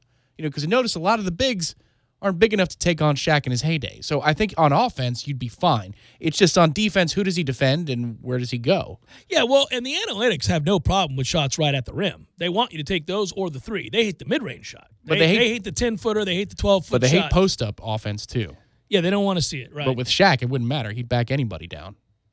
Well, yeah, I mean, at the end of the day, if you're scoring at an incredibly high clip, it doesn't really matter where those points come from. Just because your analytics don't like them, screw you. I'm going to push you out of the way and dunk. Well, and how many seasons did he have well over 55% from the field? Because they were all, 2- and 3-foot shots and dunks. But the problem is, okay, so like a guy like Wilt Chamberlain or Bill Russell or David Robinson or Moses Malone, all the guys we were just talking about, if they were born at a different time but still had those body types, they would have played a different game growing up. So the skill set they ended up having down low, and what I mean is not a different game entirely. They still would have played basketball, let's say, but the way they played basketball would have changed. Shaq shot better than 56 or 55% from the field every year he played. So there's a question for you. Every year. He was over 60% from the field, it looks like 4 times. 60%. Well, yeah, you can't say, I guess I shouldn't reference him as in some way being obsolete because I think through the first decade plus of his career, he had, he certainly averaged more than 20 points, but he obviously also averaged double-digit rebounds. Analytics would have hacked him a lot earlier, though. They would have hacked him. They would have hacked him a lot earlier. They would have found ways to rotate players in just to foul him because his free throws obviously were so atrocious that he made it into the Saw series. Remember that? Or no, it was the Goof on the Saw series, this horror movie thing. I do like games that are more upbeat, fast paced, I should say, and do feature. I've liked my NBA for a long time to be 114, 110. I can watch that. It beats the hell out of ISO and plotting and 89, 86. I want to see beautiful athletes perform the ballet. Do what you do. Yeah, the NBA there's an intersection between the young audience that is tuning in a lot more and the development of wings. Hybrid players, anybody can do what Golden State can do 10 years from now. That's the way it's going to be. That's the way we're building. It is nuts to watch some of these players. I mean, the Greek Freak, that is just insane what he can do at that size. And it's all of the we've had this conversation for a long time coming now, but Magic was unique in so many ways, But one of which was you just had never seen a 6'9" point guard. You'd never seen a guy be able to have the handles that they were forwards, and then they weren't. All of a sudden, it was that. But now it's nothing. It's nothing to see a guy with handles at 6'9", 6'10", 6'11". You got 7-footers with handles. Yeah, I wouldn't be surprised if, let's say, in 10 years or close to 2030, we're talking about expanding the size of the court, heightening the rim. We've been talking about expanding the size of the court. Because the scores are going to get into the 130s. It's just guys are too good. At some point, they outgrow the three-point line. If you're going to be that big of a body. Before. Yeah, no, I mean, it's yeah. I mean, Kevin Durant, Dirk Nowitzki, right? Dirk was the first one. Prototype, and then freak. Kevin Durant's out there, and now you've got a lot of guys who are KD lights, but even still, like 15 years ago, if a KD light existed, you go, this guy is the greatest player I've ever seen because look what he can do at that size. Well, it's funny, you bring up Nowitzki, and then we talk about the ones that came along later that were more fluid, players that were more athletic, but his size and ability to put the ball on the floor and shoot, you're right. It was stunning. I remember we all thought, who is this guy? What are they doing? Why are they taking him? Why is he always falling into the stands every time he takes a three? Yeah, you actually resented that a guy that size was taking so many jump shots. I mean, in a weird way, that was for a long time a knock on a guy like Olajuwon, and he wasn't nearly as far away from the basket. You're like, what's with the fadeaway all the time, man? Be a man. Yeah, that was the way it was. The only guy that you kind of allowed for it because he was just so silky smooth was Olajuwon because he had 50 moves. But yeah, it is. It's the low post center is long gone from the game. Jeff Cameron Show, 97.9 ESPN Radio.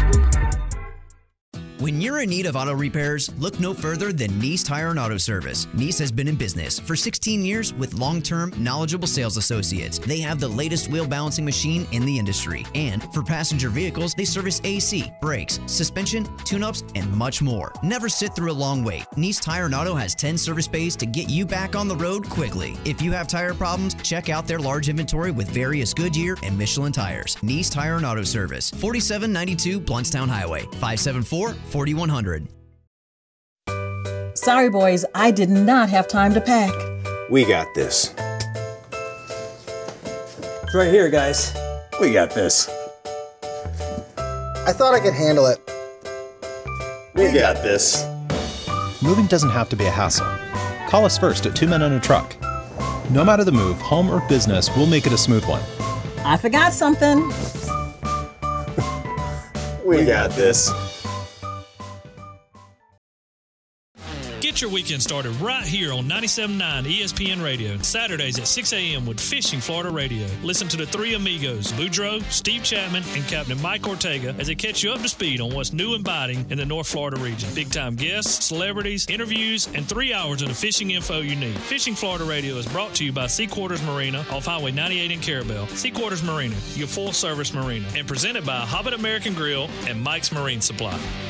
Well, hello, Eddie. It is always good to see you, sir. Hey, look at you over here, Jeff. Bumpus is a good place, and we got the news out there that you were opening Bumpus, but what they don't know, you got something different every day of the week, and now that the games are being played, there's a special for everything. Oh, my goodness, Jeff. The specials we got during game times. We got 75-cent wings, $3 domestics, $5 craft drafts. That's well done. $7 premiums, $3 wells. What do you got for, say, a Monday Night Football game? Monday all day long, Jeff. We do a full rack of ribs special. Half rack, $8.95. Full rack, $12.95. With a side. With a side. I saw it was written there. I had to say it. By the way, do you have something for a Tuesday? Dude, Tuesday, Taco Tuesdays. Any tacos, $10 with a drink and a side. It's a good deal. Anything Wednesdays. for Wednesdays? Oh, my goodness.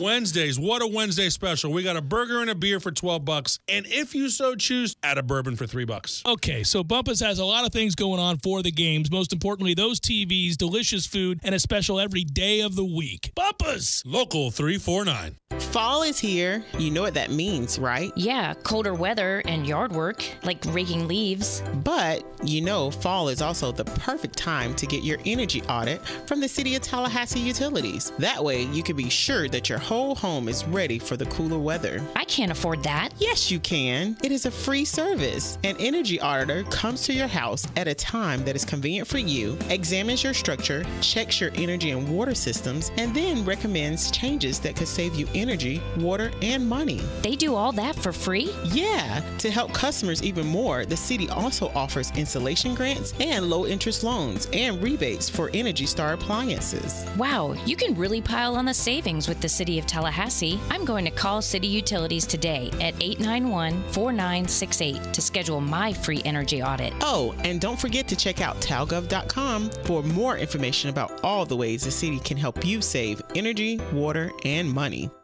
24/7, 365. You're up and at 'em every day, so you don't want something like Medicare Part D to slow you down. At Walgreens, we'll take care of your Medicare Part D prescriptions, saving you time and money. Make the switch to Walgreens today and get more by earning 100 balance reward points and save up to $5 on each Medicare Part D prescription when Walgreens is your preferred pharmacy. Walgreens, trusted since 1901. Prescription savings applies to Tier 1 generics when you fill at a preferred versus a non-preferred pharmacy on select plans. Points can't be earned in New York, New Jersey, or Arkansas. Other restrictions and limitations apply.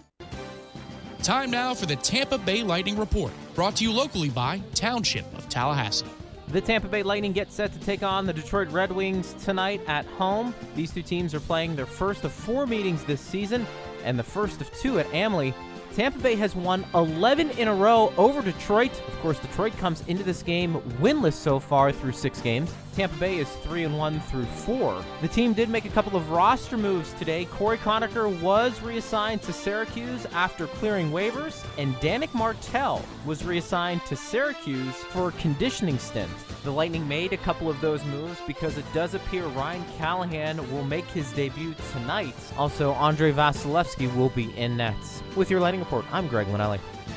At Township and College Town, for the table, by the people is not just lip service, it's their mantra. Tallahassee's largest beer hall offers drafts served in steins plus a unique twist on upscale pub fare. Just walk up and order for the table and grab a seat by the people. Some you may not even know. If you're looking for a more intimate gathering, Township offers The Garden, a unique setting to Tallahassee complete with outdoor fireplace and a retractable awning. And let's not forget the 32 taps and a private bar. Book it for your next party or company event. Township Tallahassee, 619 Woodward Avenue in College Town.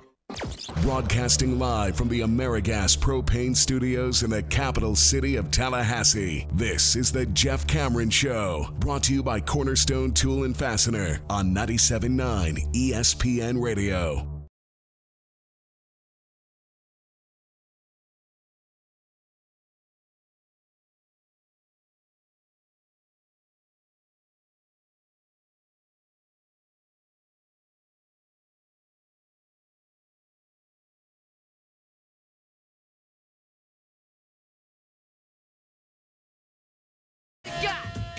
Jeff Cameron Show, 97.9 ESPN Radio. By the way, let me follow up on that last spot before we came back live.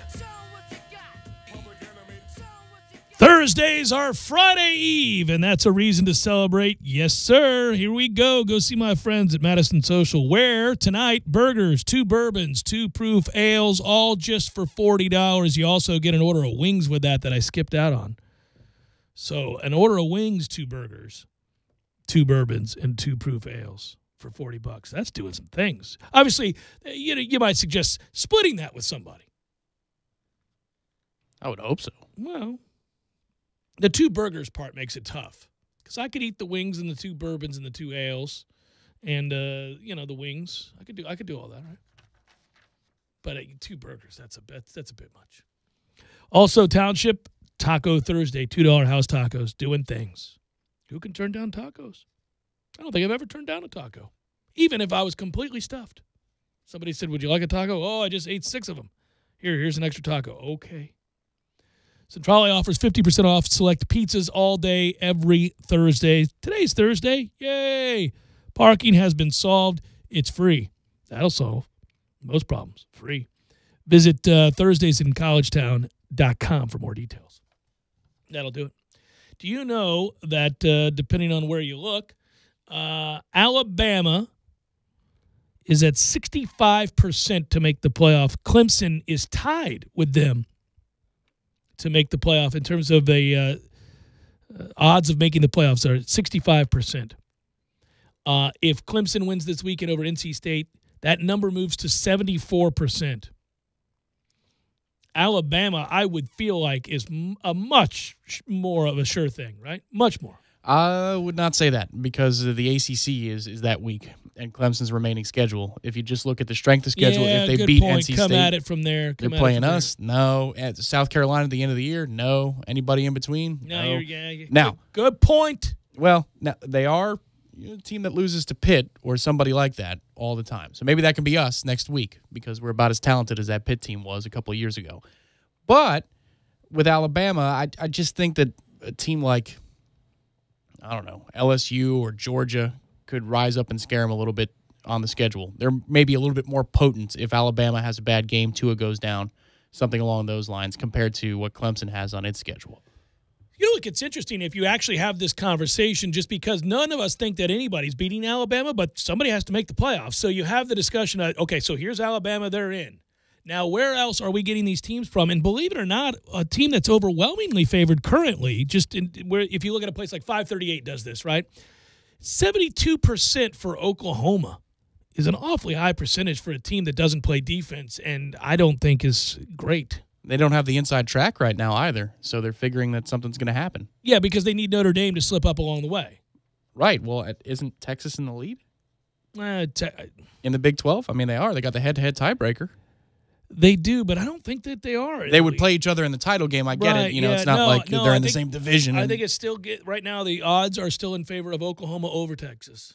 So they're saying if they play it again, Oklahoma would win that game. Yeah. Decidedly so, to make the chances that high. Yeah, and who's Texas lost against? It was the first game of the season? Maryland? Maryland. It's not a conference loss. So, but that hurts, man. That Maryland loss. Good Lord, you can't lose that game. That's a toughie. I know it. First play of the season was a delay of game. Texas. First play of the season on offense. Hey, I'll say this. If you're talking about percentages, be careful, Oklahoma. You don't lose to TCU, who's 3-3, and that's the game this weekend. And I know TCU's not great, and they're not getting good quarterback play whatsoever, but we'll see. At least against the number. Yeah, right now Texas is 4-0, leads the conference, and West Virginia is at 3-1, Oklahoma 2-1. Texas Tech is at 2-1. So those are your players for the top two seeds to play in the Big 12 championship. If you're trying to identify the other teams just in terms of percentages, Michigan is still in the conversation to get in at 60% because, listen, their loss is to Notre Dame in the first game of the year. But when they beat Penn State and Happy Valley, that's certainly, What's Ohio State's percentage if Michigan State's at 60%? Well, no, not Michigan State. Michigan. Michigan. Sorry. Ohio State has a much higher percentage. Okay. There are swing games. There are swing games here with Michigan and Michigan State this weekend. And I meant to say Michigan State beating Penn State and Happy Valley. LSU Mississippi State is considered a swing game this weekend because LSU is 6-1. That's just fascinating to me, though, that you could have two Big Ten teams, two teams in the same conference over 50%, because I would think you'd have to factor in one is going to beat the other into your percentage chances. Well, what they do is they do the week by week thing, and they say, well, we'll get to that. Oh, is that how it goes? Yeah, That's stupid. It's stupid. Ohio State at Purdue 3-3 after starting 0-3. The Buckeyes are in great shape, as you noted, at 81%. Purdue's got a crack at playing in that Big Ten championship game. They're 2-1 in the conference. Right now, Northwestern leads that half at 3-1. Iowa's at 2-1, and Wisconsin's at 2-1. So they've got a real crack at it. Wisconsin's going nowhere. That defense, man. Wow.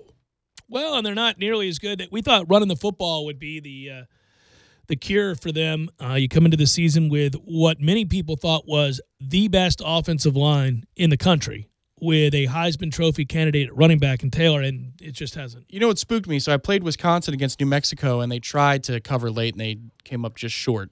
You may have gotten it Monday, maybe. You might have gotten the cover. But New Mexico and what Bob Davie was running at them was such a multiple offense. It was all over the place. They're fun to watch. Wisconsin was confused the entire game, and I get it. It's a 45-14 final, but if you actually watch that game and you look at ball movement, yards per play, and the way the defense was communicating, you're like, wait a minute. It was actually a warning sign that Yeah. Wisconsin's defense was going to be an issue. Greg Dortch this weekend could be an issue for Florida State. He's a good player, and I know you're scared to death of it because we don't cover. Willie Taggart saying about him, quote, he is a dude. That quote made me laugh. He's not wrong. 592 receiving yards, by the way, and the 4 guys behind him combined have less. That's who he is, right? He's also got 5 touchdowns. Yeah, he's a special teams wonder as well. Yeah. So he's been a real good player. They haven't been a real good defense.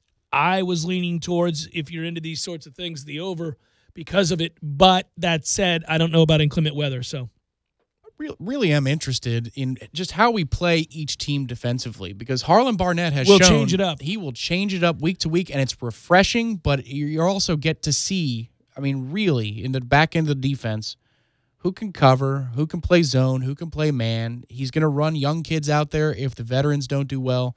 I do like learning about this defense every week. It's not this base formation and we have the same 11 running out there and we're frustrated banging our head into a wall. Harlan does different things every single week, so it's been entertaining just to see that if you're looking for something in a 3-3 season. These are the little things in the midst of a frustrating, disappointing season that you have to hold on to that portend of much more success down the line. You're trying to identify segment coaches that you agree with philosophically or you see evidence are doing good work with what they have. You're trying to find evidence that what they've installed, whether it's the new offense or what we're doing defensively, is starting to click with players and which players and how many of those guys are really young and going to be part of the solution in 2 and 3 years or next year, hopefully.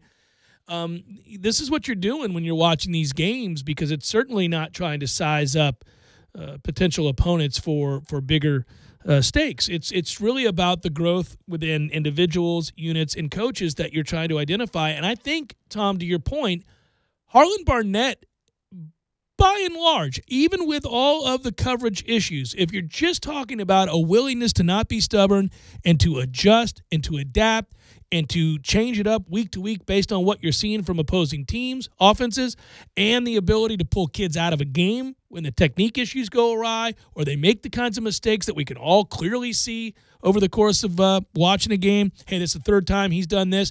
If you go back and watch, you'll see they pull him out of games. They teach. They give other guys shots. They're interchangeable in that way. They'll play young players, tons of young players. They're getting guys experience.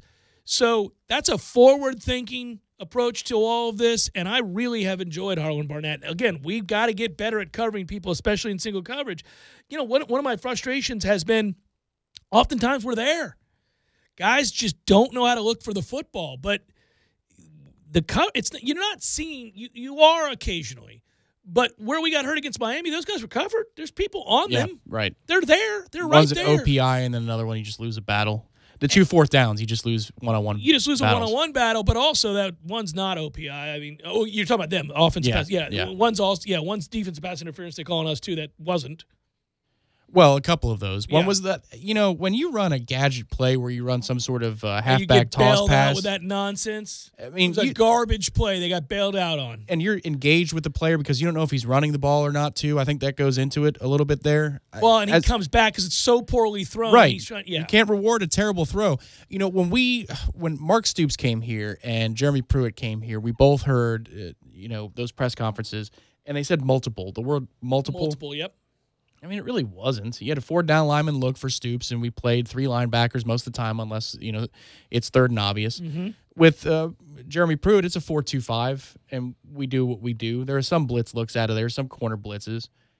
Harlan Barnett is as multiple gets this year. And to me, the reason I'm really buoyed about the defense in the future, if we can get some better players in here, he's really good at patchworking something to get to the end of a game. If something's not working in the first half, he finds a way.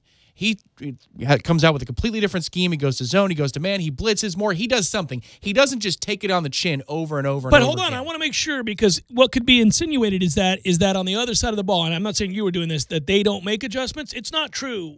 We have a core offense that we're trying to run, but within it, they have made adjustments, lots of changes. It may not always look like it, but they have. There's just only so much you can do when you can't block it up. So I think that actually you would apply that to the whole of the coaching staff. Also, by the way, they've gotten better on special teams. So, yes. Again, I think, you're seeing the willingness to try new things within the context of what we're trying to run. I think the offense is, if you're comparing the two segments, the offense is far more rigid. I think the defense is willing to go do crazy things to get stuff done. 3-man fronts, 4-man fronts with a couple of linebackers, bringing pressures. Dropping guys. You're stacking 8 at the line of scrimmage. Who am I bringing? Who's dropping back into coverage? Things like that. I mean, he brought 50 pressures against Louisville, which is crazy from all different angles. And then there are times where he'll sit back and 8 in coverage in zone. He was reluctant to go to zone, but sometimes he does. The second half of the Samford game. Defense allows for more of that anyhow. It does, but Harlan had some very basic principles. Remember his opening press conference, and it was press man. I mean, he knows they can't do it, so he's mixing it up. I think the offense does it some. They do it. Second half, fourth quarter Samford game when they had to win the game, they go 4 wide and they throw the ball down the field. But they've even done it though. They'll run different looks, different plays out of the same formations or out of different formations. Like we've seen, I brought up the counters. The touchdown against Louisville opening drive. That's based off of self-scouting. They do set things. I think they both set things up. And they set the hell out of that trick play against Miami. But I do think that Harlan does a little bit more than the offensive side of the ball. Well, and I think he can because he's got a defensive line that's decent, an interior line that's real good. Yes, he does. And we don't have any of that up front. We stop the hell out of the run, the regular run. None of that can happen on the offensive line. What are you going to do? Trust him to do what? Block longer? I mean, you're just kind of screwed. All right, so I've decided on Big Daddy before we go to the top. Tell me, you want to get into this? Here we go. Yeah, quickly. Big Daddy J says we're going to give the goal and a half tonight to Detroit for Tampa Bay, right? We're going to take did you say yes? What do we wanted to do on the other over-under? We were going to go above Edmonton. Boston and Edmonton. Over 6. Over 6, yes. Want to throw a third in for fun? Yeah, you had one, didn't you? Okay, Boston and Edmonton's over the 6 goals. We give the Lightning minus a goal and a half tonight. And want to give the goal and a half to Arizona if you're Chicago? I mean, betting against Arizona is a pretty good play for the season if you want to do that. Or did you want to go, did you have another over you wanted to go with? Well, the Maple Leafs, they're playing Pittsburgh. It's a bit of a cheeky play. Yeah, well, we're doing it because we want to ride and die until somebody stops it. Okay, fine. Throw it in. Toronto minus a goal and a half tonight against Pittsburgh. How about that? 4 plays. Ballsy. Maybe just 3. We'll take the... get rid of the Arizona-Chicago. Okay. Yeah. Toronto minus a goal and a half against Pitt. Final hour forthcoming. Stay with.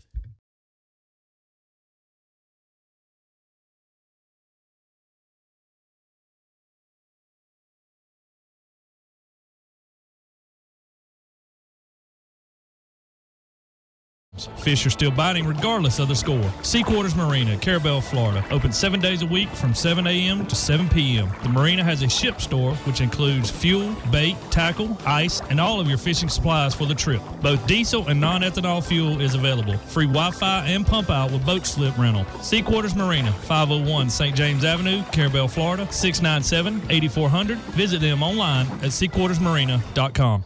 Hey guys, is it time to get your hair in the game? Time to claim your spot! Then it's time to check in online at sportclips.com/check-in for a fresh cut, legendary hot steam towel and massaging shampoo. So do your hair a favor by checking in online and arrive just in time for your Sport Clips MVP haircut experience while you surround yourself with sports on TV. Get in line online at sportclips.com/check-in. Time to claim your spot! At Sport Clips Haircuts, we're on a mission to help our veterans with their education. In 2013, we established the VFW Sport Clips Help a Hero Scholarship Program. With the help of your generous donations, we've raised nearly $5 million and awarded more than 1,000 scholarships across the country. Visit Sport Clips today and help a hero. And on Veterans Day, November 11th, Sport Clips will donate an additional $1 for every haircut we give. Help us continue this honorable mission.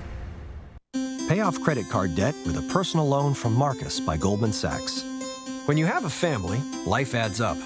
A new semester of school, a new season on the team, and new goalie pads to go with it. Now your youngest wants to learn an instrument, and of course, she didn't pick the harmonica. Debt happens. It's how you get out that counts. Get a personal loan from Marcus by Goldman Sachs. Fixed interest rates and no fees, ever. Learn more at marcus.com.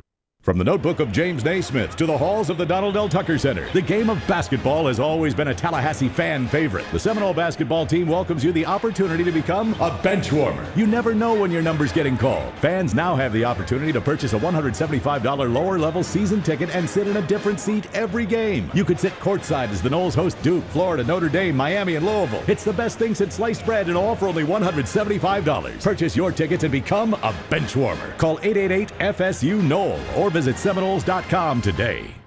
Parker Brothers Roofing says don't play games with your roof. Protect your home and your family. The Parker Brothers tell you the truth. We'll fix your roof, cause it's what we do. With quality, integrity, and pride. Parker Brothers Roofing, professional every time. Stay safe and dry inside. Hey, this is Wendell Parker of Parker Brothers Roofing. Most startup companies go out of business within their first 3 years. It takes years of experience for a roofing company to be exposed to and learn all the things that can go wrong. Don't gamble your valuable home to an inexperienced roofer. Parker Brothers has been in business in the community since 1995. Give us a call now at 656-8112. Parker Brothers Roofing, professional every time. Stay safe and dry inside. CGC 042221, CCC 049350. Thursdays are Friday Eve, and that's a reason to celebrate. No matter what you're looking for, they've got you covered every Thursday down in College Town. Centrale offers 50% off select pizzas all day, every Thursday. Or you can stop by Township for Taco Thursday. $2 house tacos, $2. Madison Social offers the social agreement. You and a buddy can split one order of wings, 2 Madso burgers, 2 bourbons, 2 proof Madison Socials, all for just $40. See what they did there? And don't worry about parking. Plenty of spaces available in the parking deck or surrounding lots. Check out all the Thursday College Town deals right now on ThursdaysInCollegetown.com. Driving every day from the AmeriGas studios in the capital city of Tallahassee, this is 97.9 ESPN Radio, WTSM, Woodville, Thomasville, Tallahassee. Scott Graham from Westwood One with a preview of Thursday Night Football brought to you by Farmers Insurance. Stay ahead of the game. Find an agent at farmers.com. The primetime spotlight hits the Arizona desert when the Cardinals host the Denver Broncos. Both teams are off to poor starts this season, but rookie quarterback Josh Rosen says his Cardinals team is close to being good. We either put together really awesome long drives or get off the field pretty quickly. I think we just got to learn to get over that first down, get over that hump, and move the ball. To some extent, give our defense a rest. We got to own time of possession a little better. But, it's just a lot of little things here and there. The Broncos lost a close one to the Rams last week and now hope to break a 4-game losing streak. Kevin Kugler and Tony Baselli will have the call on Thursday Night Football. Remember to listen to Westwood One's coverage of the NFL all season long. Right here on 97.9 ESPN Radio, Tallahassee's sports monster.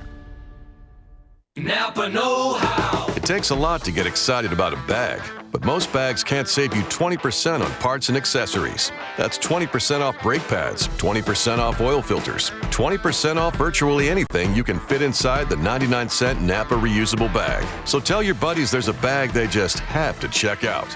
Quality parts, helpful people. That's Napa know-how. Napa know-how. At participating Napa Auto Parts stores while supplies last. Minimum 3 items. Exclusions apply. Offer ends 10/31/18. Attention all authors. Page Publishing is looking for authors. Have you written a book and want to get it published? Page Publishing will get your book into bookstores and for sale online at Amazon, Apple iTunes, and other outlets. They handle all aspects of the publishing process for you. Printing, cover art, publicity, copyright, and editing. Call 800-501-3689 now for your free author submission kit. That's 800-501-3689 for your free author submission kit. Again, 800-501-3689. Broadcasting live from the AmeriGas Propane Studios in the capital city of Tallahassee. This is the Jeff Cameron Show, brought to you by Cornerstone Tool and Fastener on 97.9 ESPN Radio.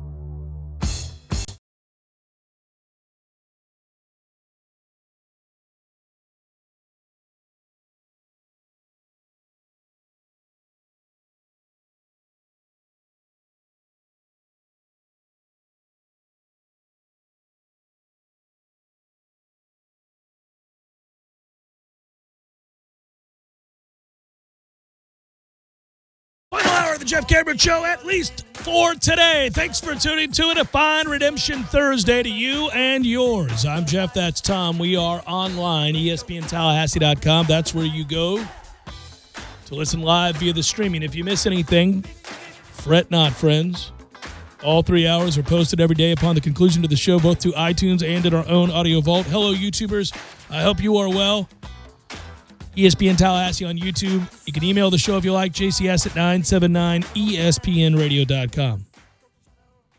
It's like that Volunteers fan, Barry, reached out and was fishing for compliments, and I said, well, here's one, and then kind of proceeded to give the Vols record in the haymaker after haymaker. At Jay Cameron Show on Twitter. WTSM app, good for your mobile devices. Use it. Use it, especially if the damn Tropos is in the way. Get caught up that way. Redemption Thursday wagers. We didn't get to do it last week because of Hurricane Michael. Damn Hurricane Michael. For any number of reasons, destruction being one of them. But on the tail end of the many concerns we had about Hurricane Michael was no Redemption Thursday, Tom. We didn't have it. And I was coming off a 7-3 week. Oh, how about that? Yeah, it was a bounce-back week for me. You got iced by the weather. Yeah, a big bounce-back week for me 2 weeks ago. Now we need to bounce back again, and so it is. The numbers, they are up, and the games, you can be found on Facebook, ESPN Tallahassee. Go there, you'll see it. But here you go. Let's rattle them off. I like my slate this week. It's going to be interesting. We went a little bold this week, I thought. I took Arkansas, -7 against Tulsa. More on that in a bit. Marshall +3 versus Florida Atlantic. I believe that's just Lane Kiffin lunacy there where people think Florida Atlantic is good. They're not. Duke -7 against Virginia. Nebraska. See, I'm playing the public there because Virginia will get a lot of action because they beat Miami. And a full 7, though. I know. I look for value there at 6.5. I would have liked 6.5, but I didn't have it, and it's Redemption Thursday. I got to have 10 games. What are you going to do?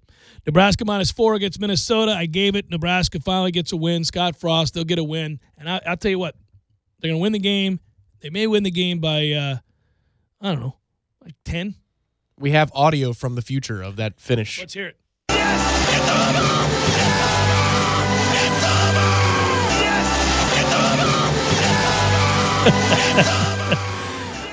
Memphis +9.5 against Mizzou. You guys know, if you follow the show on a regular basis, I'm fond of wagering with Memphis. They make things interesting. Kentucky's given 11 to Vandy. I think they'll just destroy Vandy. Vandy's crestfallen. That's a tough loss last week for Vandy. They're not bouncing back. Oh, my. They're not bouncing back. Purdue +13. They're playing good football, and frankly, their record should be better.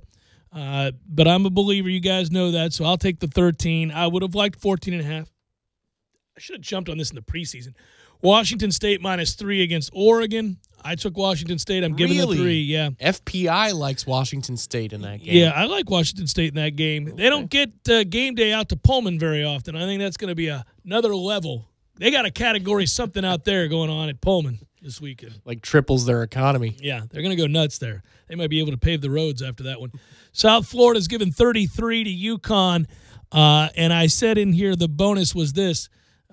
You take the over 69. Nice. Take the over Very nice. 6 to 9 there. Yeah, take that over. I did not know this, but Randy Edsall and UConn, you get the hell up out of here. They're giving up over 50 points a game. That's what they're doing. But they won't shake your hand at midfield for the coin toss. No, this guy. Good Lord. South Florida's given 33. I gave the 33 and then the bonus take over 69. They'll do it. Nice. Yeah. Double nice. That's what I did there. And then the only NFL game I got is I took the Bucks. I'm giving the 3 with the Bucks. Okay. At home against Cleveland. Here comes the Cleveland spiral. That's it. Here you go. It could be. Get your loss here against Tampa. All the goodwill is gone. I'm having a hard time focusing because the only thing I can envision is when you say they might be able to pave the roads with this one. Yeah. Is that clip makes game day when they do the final montage. You know, they're talking about and they took how YouTube big the feed. game is for everybody. They use that Cameron guy again. Right. He's forever saying and salacious things. They got Leach and they got Cristobal. Well, it's a game against a ranked opponent. This is for the right to perhaps play in the Pac-12 title. Anytime you play at night in Pullman, like all the cliches. Right. They might be able to pave the roads with this one. That'd be good, right? That'd be great. Yeah. So there it is. I will. I'll be watching carefully. You know, we got lucky tonight. I'm going to stay up. Are you going to watch the Stanford game? Well, yeah, I mean, I think you What probably. time do they kick? It'll be late. It'll be late. These days, you could have been at 9. Well, I got to get up early and do the hockey podcast. Hurricane Michael took that away last week, too. So Man, I got to watch the Lightning and Red Michael's Wings. just taking away all that is good in this world. And I got to get to the studios bright and early tomorrow to record the hockey podcast. Because we have things, man. We got things to do. We're at Corner Pocket tomorrow, man. A lot of good stuff going on tomorrow. I'm going to put in here. Let's see here. Let's go Pac-12. Here you go. Your Pac-12 goodness, and they no longer have a team in the hunt to make the playoffs, so they're going to have to watch their. Would Oregon be in the hunt? No. No. If they won out, they'd have one loss, and it would be to Stanford, and it would be in the most bizarre of fashions. It still counts. You think Oregon's a playoff team? No, listen. Worst teams have been in the hunt in November. 9 o'clock tonight, Tom. Okay. 9 o'clock. You could do 9 o'clock. I could do the kickoff. By the way, Arizona State's 3-3. So for all the people that thought that I owed what's-his-face an apology, I don't. They're 500. They're not going to finish above 500. They suck, which is what we knew Herm would do. But when you have faith, you win. Stanford's 4-2. If Arizona State is going to finish above, they got to win tonight. It's a big game. It's a big game tonight. That's a big one. I actually like the Pac-12 slate this weekend. If you're a sporting guy or gal, Washington giving 15.5 to Colorado. Where's that game being played? It's at Washington. Oh, okay. Yeah, I'll give it to you. I don't think Colorado can score. What would you do with even Cal, Oregon State, Oregon, Washington State, Utah, USC? Hell, even Arizona, UCLA is kind of interesting, at least if you're a sporting guy or gal. Wasn't Tate hurt? Yeah. Yeah. Okay. Yeah, so UCLA should run away with that one. They might have found something. They got one freaking win. I'm not going to just it was a big one, though. They should blow 37-7. It made no sense. They beat Cal like a drum. I haven't been more wrong on a bet in ages than that one. That was weird. Maybe I'll take that Chip Kelly train. He's figured it out. Got a hot streak going now, all of a sudden, you think? Perhaps. As for us and this Wake game on Saturday, the rain, favors us, hurts us. Oh, does it favor us? Well, we got fumbling problems. I don't know that favors us. I don't think it does. Even a stiff breeze, with the fumbling problems we have. Yeah, I don't like it. But I do like us to win the game, although I am nervous, and I have seen it out there, and I want you guys to be aware of it. Even my good friend David Hale has taken Wake. A lot of people, it's an in vogue thing late in the week. As the week has gone on, people are looking at that game going, Are they hearing whispers about the offensive line or something? Or well, I mean, worse off than they've been beaten over their head with the offensive line problems. We know that. No, but Coach Taggart said that Minshew's fine today. Yeah, he's fine. That's a big deal. Yeah, but Landon's not back. So, I mean, Wake did have 17.5 tackles for loss last year. Well, let me put this in perspective, though. So I think we should win the game, obviously, but I think it's going to be a little bit closer than we would like it to be, but I think Florida State will win the game. But when I look forward with this offensive line, and I see the next 3 games that we play, 2 of which are on the road, and the only home one you play in that stretch is a team you just simply can't beat in Clemson, then you're going to go 2 NC State and 2 Notre Dame? Probably not beat, but Pitt was capable of beating Clemson, and NC State 2 years ago had him dead to rights as well. This offensive line is the difference maker in the discussion. I dare say Pitt and NC State have a better offensive line than we do. I just think that's true. I think some of these games are going to be ugly. There's a chance we're going to – I was wrong about the Miami game, and I'm so damn happy I was. I don't think I was as wrong as that score indicates. And my fear is that's the one position you couldn't have attrition, you couldn't have problems, and it's happened. And if you listen to Willie's comment this week, he brought that up. When I think Ira asked him if he was surprised by anything, and he said something along the lines of, well, the one area we couldn't have injuries, if all of our injuries were going to be concentrated in the one area where we couldn't afford to lose anybody, that kind of surprises me. That was interesting. Well, okay, who would it be, though? Just Landon Dickerson? Well, no, we've lost people. The guys have been in and out, but guys have been in and out. We haven't been able to field the same offensive line. Would we have 2 tackles? We'd still only have 1 tackle. Jawan Williams was the disappointment. They started him at left tackle. They thought he was the best tackle on the team. That was a miscalculation. But there's no reason for him to have been bad. Everybody miscalculated that, and that he was well recruited, well thought of, athletic, big, long, all those things. And he's apparently through 2 camps he was good too, maybe? Or was it just that Brian Burns was beating everybody so they couldn't tell if he was good or bad? I mean, it just doesn't make sense to me that, Juwan Williams is healthy. He didn't get hurt. And we thought he was the the best tackle on this roster, and Landon was the second best tackle on this roster. And Ball, they lost Ball, and they knew. Yeah. I mean, he had all fall camp to figure out if that was a crisis. But Kelly's missed time. Minshew's missed time. You've had, obviously, no Landon Dickerson, who's your best offensive lineman. Yeah. That's pretty devastating. I mean, again, when you're starting Arthur Williams at points this year and you can't get Bavion on the field. Well, you've had, yes, exactly. And you've had, we played 6 games right now. So if we start some groups that were rolling out there this week in practice, it would be 7 different offensive lines in 7 games. I get it. The lack of continuity is crazy. It hurts, yeah. But there was one woeful miscalculation at left tackle. Yeah, they missed it. The previous staff who recruited him missed it again. Well, so did we in camp. Rolling him out there at left. What options do you have? I don't know what other options you have. I mean, but Landon at left against Virginia Tech. Maybe. Which is what they ended up doing with Juwan not being on the field later in the season. So they're punting on that kid. That was the thing. They came to the conclusion through camp that maybe he was practicing fine. And then once he gets in the games and he doesn't have Something's success. wrong. It's weird because physically that doesn't make any sense. He looks like the part. He does. He does. I don't understand.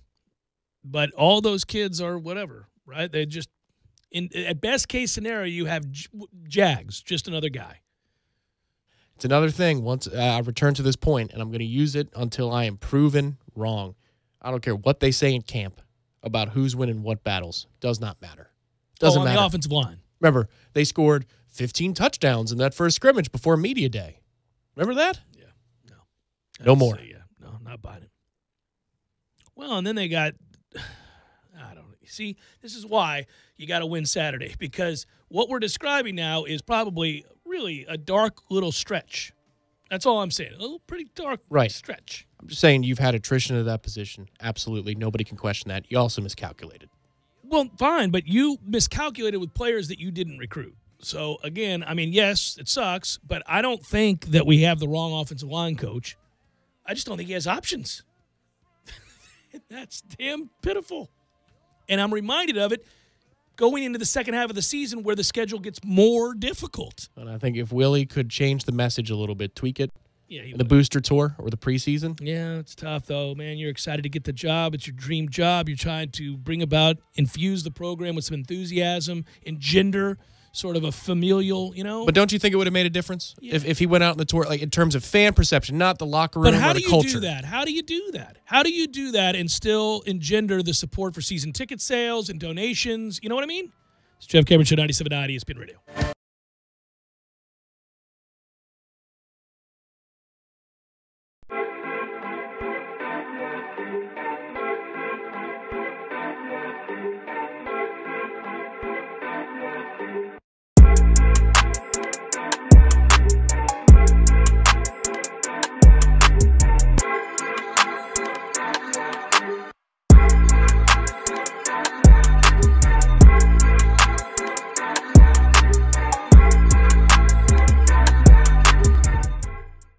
When you're in need of auto repairs, look no further than Nice Tire and Auto Service. Nice has been in business for 16 years with long-term, knowledgeable sales associates. They have the latest wheel balancing machine in the industry. And for passenger vehicles, they service AC, brakes, suspension, tune-ups, and much more. Never sit through a long wait. Nice Tire and Auto has 10 service bays to get you back on the road quickly. If you have tire problems, check out their large inventory with various Goodyear and Michelin tires. Nice Tire and Auto Service, 4792 Bluntstown Highway, 574-4100. Sorry, boys, I did not have time to pack. We got this. It's right here, guys. We got this.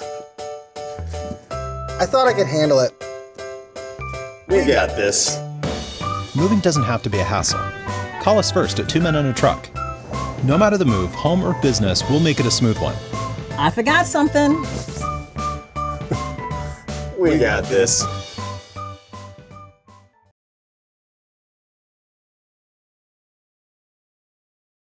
A limited selection of grab-and-go food for all your tailgating needs. Hobbit American Grill offers online ordering through their Facebook pages for each of their 3 locations.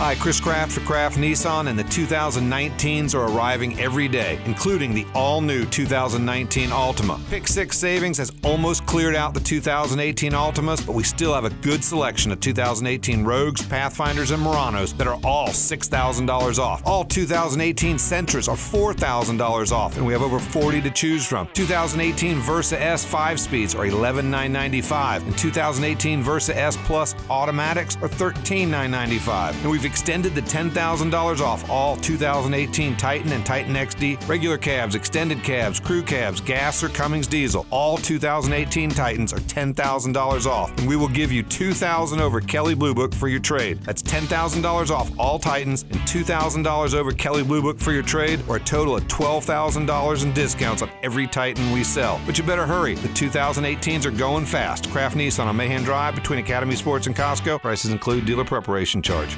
Don't just listen to The Jeff Cameron Show. Watch it live. The Jeff Cameron Show Streamcast. Live weekdays 3 to 6 p.m. Head to ESPNTallahassee.com today to watch live or catch up on demand. The Jeff Cameron Show Streamcast. Brought to you by Nice Tire and Auto, your trusted Goodyear dealer. Nice Tire and Auto, just minutes away from FSU campus. Hi, this is Peter Bond, owner of Jerry's Cigar Shop. Jerry's has been a local favorite for cigar enthusiasts for the last 25 years. We have the largest walk-in humidors in town, filled to the brim with an amazing cigar selection. Relax in one of our leather chairs and enjoy an ice-cold beer or a glass of wine with your cigar. Jerry's is a great place to watch sports on our big flat-screen TVs and offers a comfortable setting for lively conversation. Visit our original store on Sharer Road or our new second location on Cary Forest Parkway. We hope to see you soon. Do your hair a favor by checking in online and arriving just in time for your Sport Clips MVP haircut experience while you surround yourself with sports on TV, a great cut, massaging shampoo, and a hot steam towel. Claim your spot today. SportClips.com/check-in. It's a crisp fall morning. Time for your daily pumpkin soy latte. As you wait for your coffee, you get a buzz. No, it's not your boss wanting extra whipped cream, but your ADT video doorbell. It's a package. Your new latte machine. No more $5 PSLs. Barista service. Brought to you by ADT. Designing and installing a smart home just for you. Backed by best-in-class 24/7 protection. Learn more at ADT.com. ADT. Real protection. License information available at ADT.com. You smell that? I smell football. No, dude, that's Mellow Mushroom. Football season is in the air, and Mellow Mushroom is cooking up all their favorites to help you do tailgating right. Don't drag out that grill and cooler. Just load up your tailgate crew and leave the preparations to them. With daily food and drink specials, plus loads of TVs and cool AC, the closest place to the stadium is also the best spot in town. Come before the game to fill up on homemade pizza, subs, and calzones, or come after to celebrate another Seminole victory with a full bar, huge selection of domestic, import, and craft beers, and a restaurant full of passionate Seminole fans. This is the Jeff Cameron Show. Jeff Cameron Show on 97.9 ESPN Radio.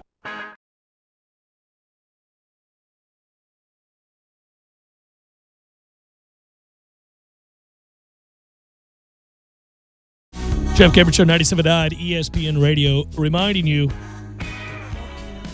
the GameDayExcursions.com thing is what you want to do if you're going to the Notre Dame game. Believe me, just trust me. Go check it out. It's good.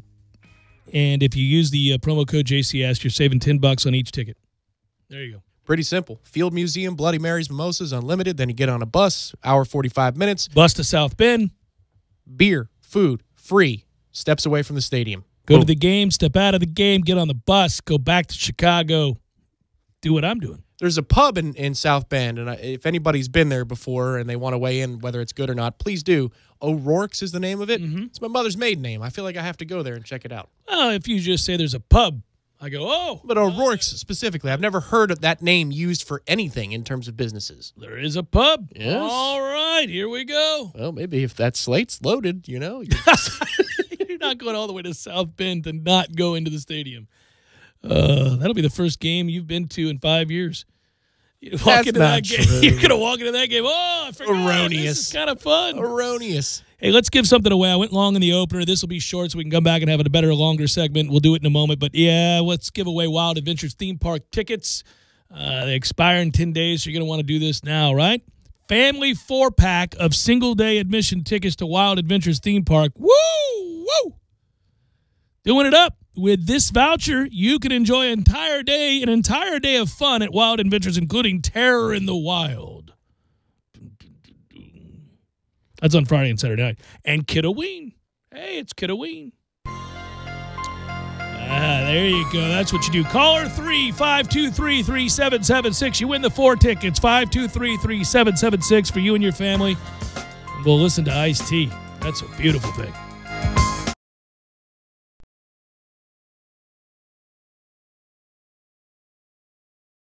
When you're in need of auto repairs, look no further than Nice Tire and Auto Service. Nice has been in business for 16 years with long-term, knowledgeable sales associates. They have the latest wheel balancing machine in the industry. And for passenger vehicles, they service AC, brakes, suspension, tune-ups, and much more. Never sit through a long wait. Nice Tire and Auto has 10 service bays to get you back on the road quickly. If you have tire problems, check out their large inventory with various Goodyear and Michelin tires. Nice Tire and Auto Service, 4792 Bluntstown Highway, 574-4100.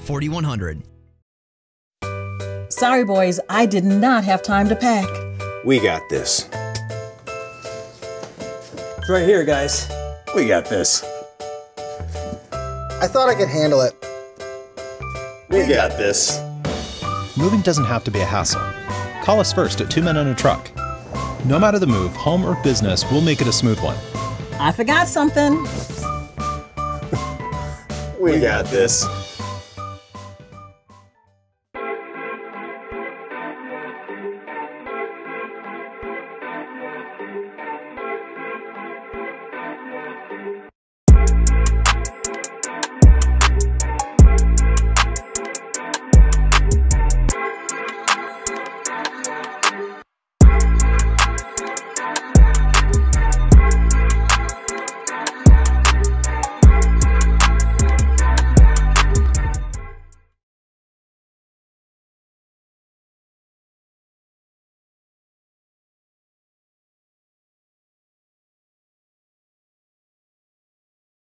For free? Yeah, to help customers even more, the city also offers insulation grants and low-interest loans and rebates for Energy Star appliances. Wow, you can really pile on the savings with the City of Tallahassee. I'm going to call City Utilities today at 891-4968 to schedule my free energy audit. Oh, and don't forget to check out talgov.com for more information about all the ways the city can help you save energy, water, and money. Tallahassee has always loved the Corner Pocket Bar and Grill on Appalachia Parkway for its delicious food, cold drinks, and Vegas wall of 8 50-inch flat-screen TVs. Now, the Corner Pocket gives you a new reason to start off every week at the CP, Monday Night Mania. Enjoy 50-cent wings and $5 domestic pitchers of beer every Monday night from 7:30 till 11 p.m. That's right, 50-cent wings and $5 domestic pitchers as you enjoy Monday night on the Gridiron. The Corner Pocket Bar and Grill and Monday Mania. Tallahassee loves the Corner Pocket. Thursdays are Friday Eve, and that's a reason to celebrate. No matter what you're looking for, they've got you covered every Thursday down in College Town. Centrale offers 50% off select pizzas all day, every Thursday. Or you can stop by Township for Taco Thursday. $2 house tacos, $2. Madison Social offers the Social Agreement. You and a buddy can split 1 order of wings, 2 Madso burgers, 2 bourbons, 2 proof Madison Socials, all for just $40. See what they did there? And don't worry about parking. Plenty of spaces available in the parking deck or surrounding lots. Check out all the Thursday College Town deals right now on ThursdaysInCollegetown.com. The 7th annual Fall Flooring Yard Sale's going on now with incredible deals at Lumber Liquidators. We've got hundreds of floors on sale, up to 50% off, in stock and ready to go. Save big on waterproof floors, all on sale from just 39 cents. Get wood look laminate flooring, all on sale up to 40% off. Pre-finished hardwood and bamboo starting at 99 cents, plus special financing. Stop by your local Lumber Liquidators store or visit lumberliquidators.com today.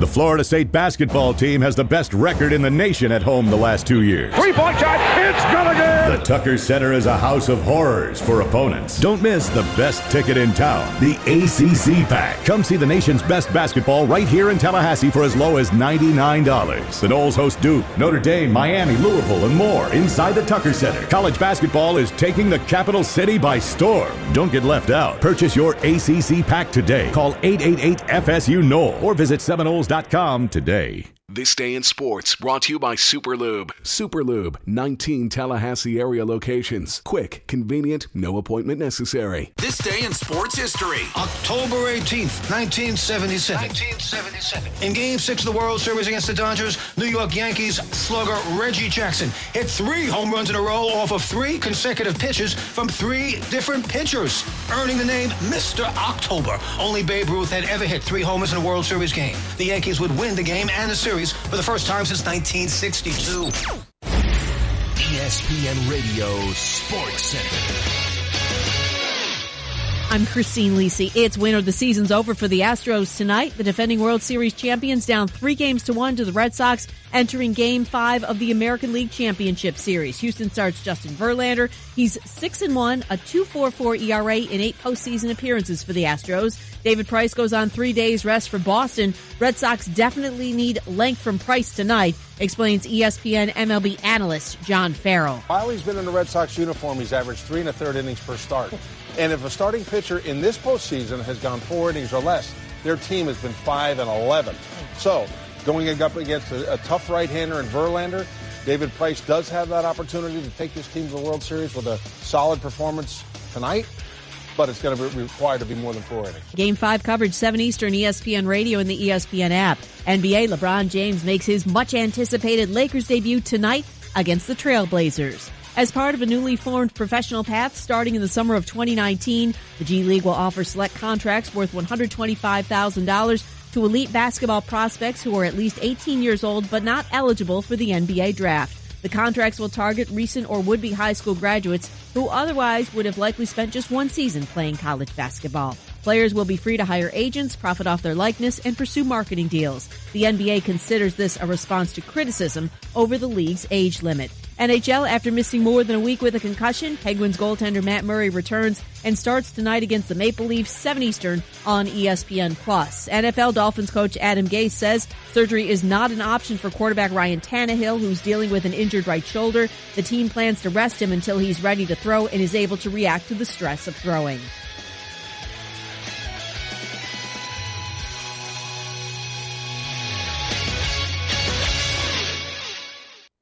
Broadcasting live from the AmeriGas Propane Studios in the capital city of Tallahassee. This is the Jeff Cameron Show, brought to you by Cornerstone Tool and Fastener on 97.9 ESPN Radio.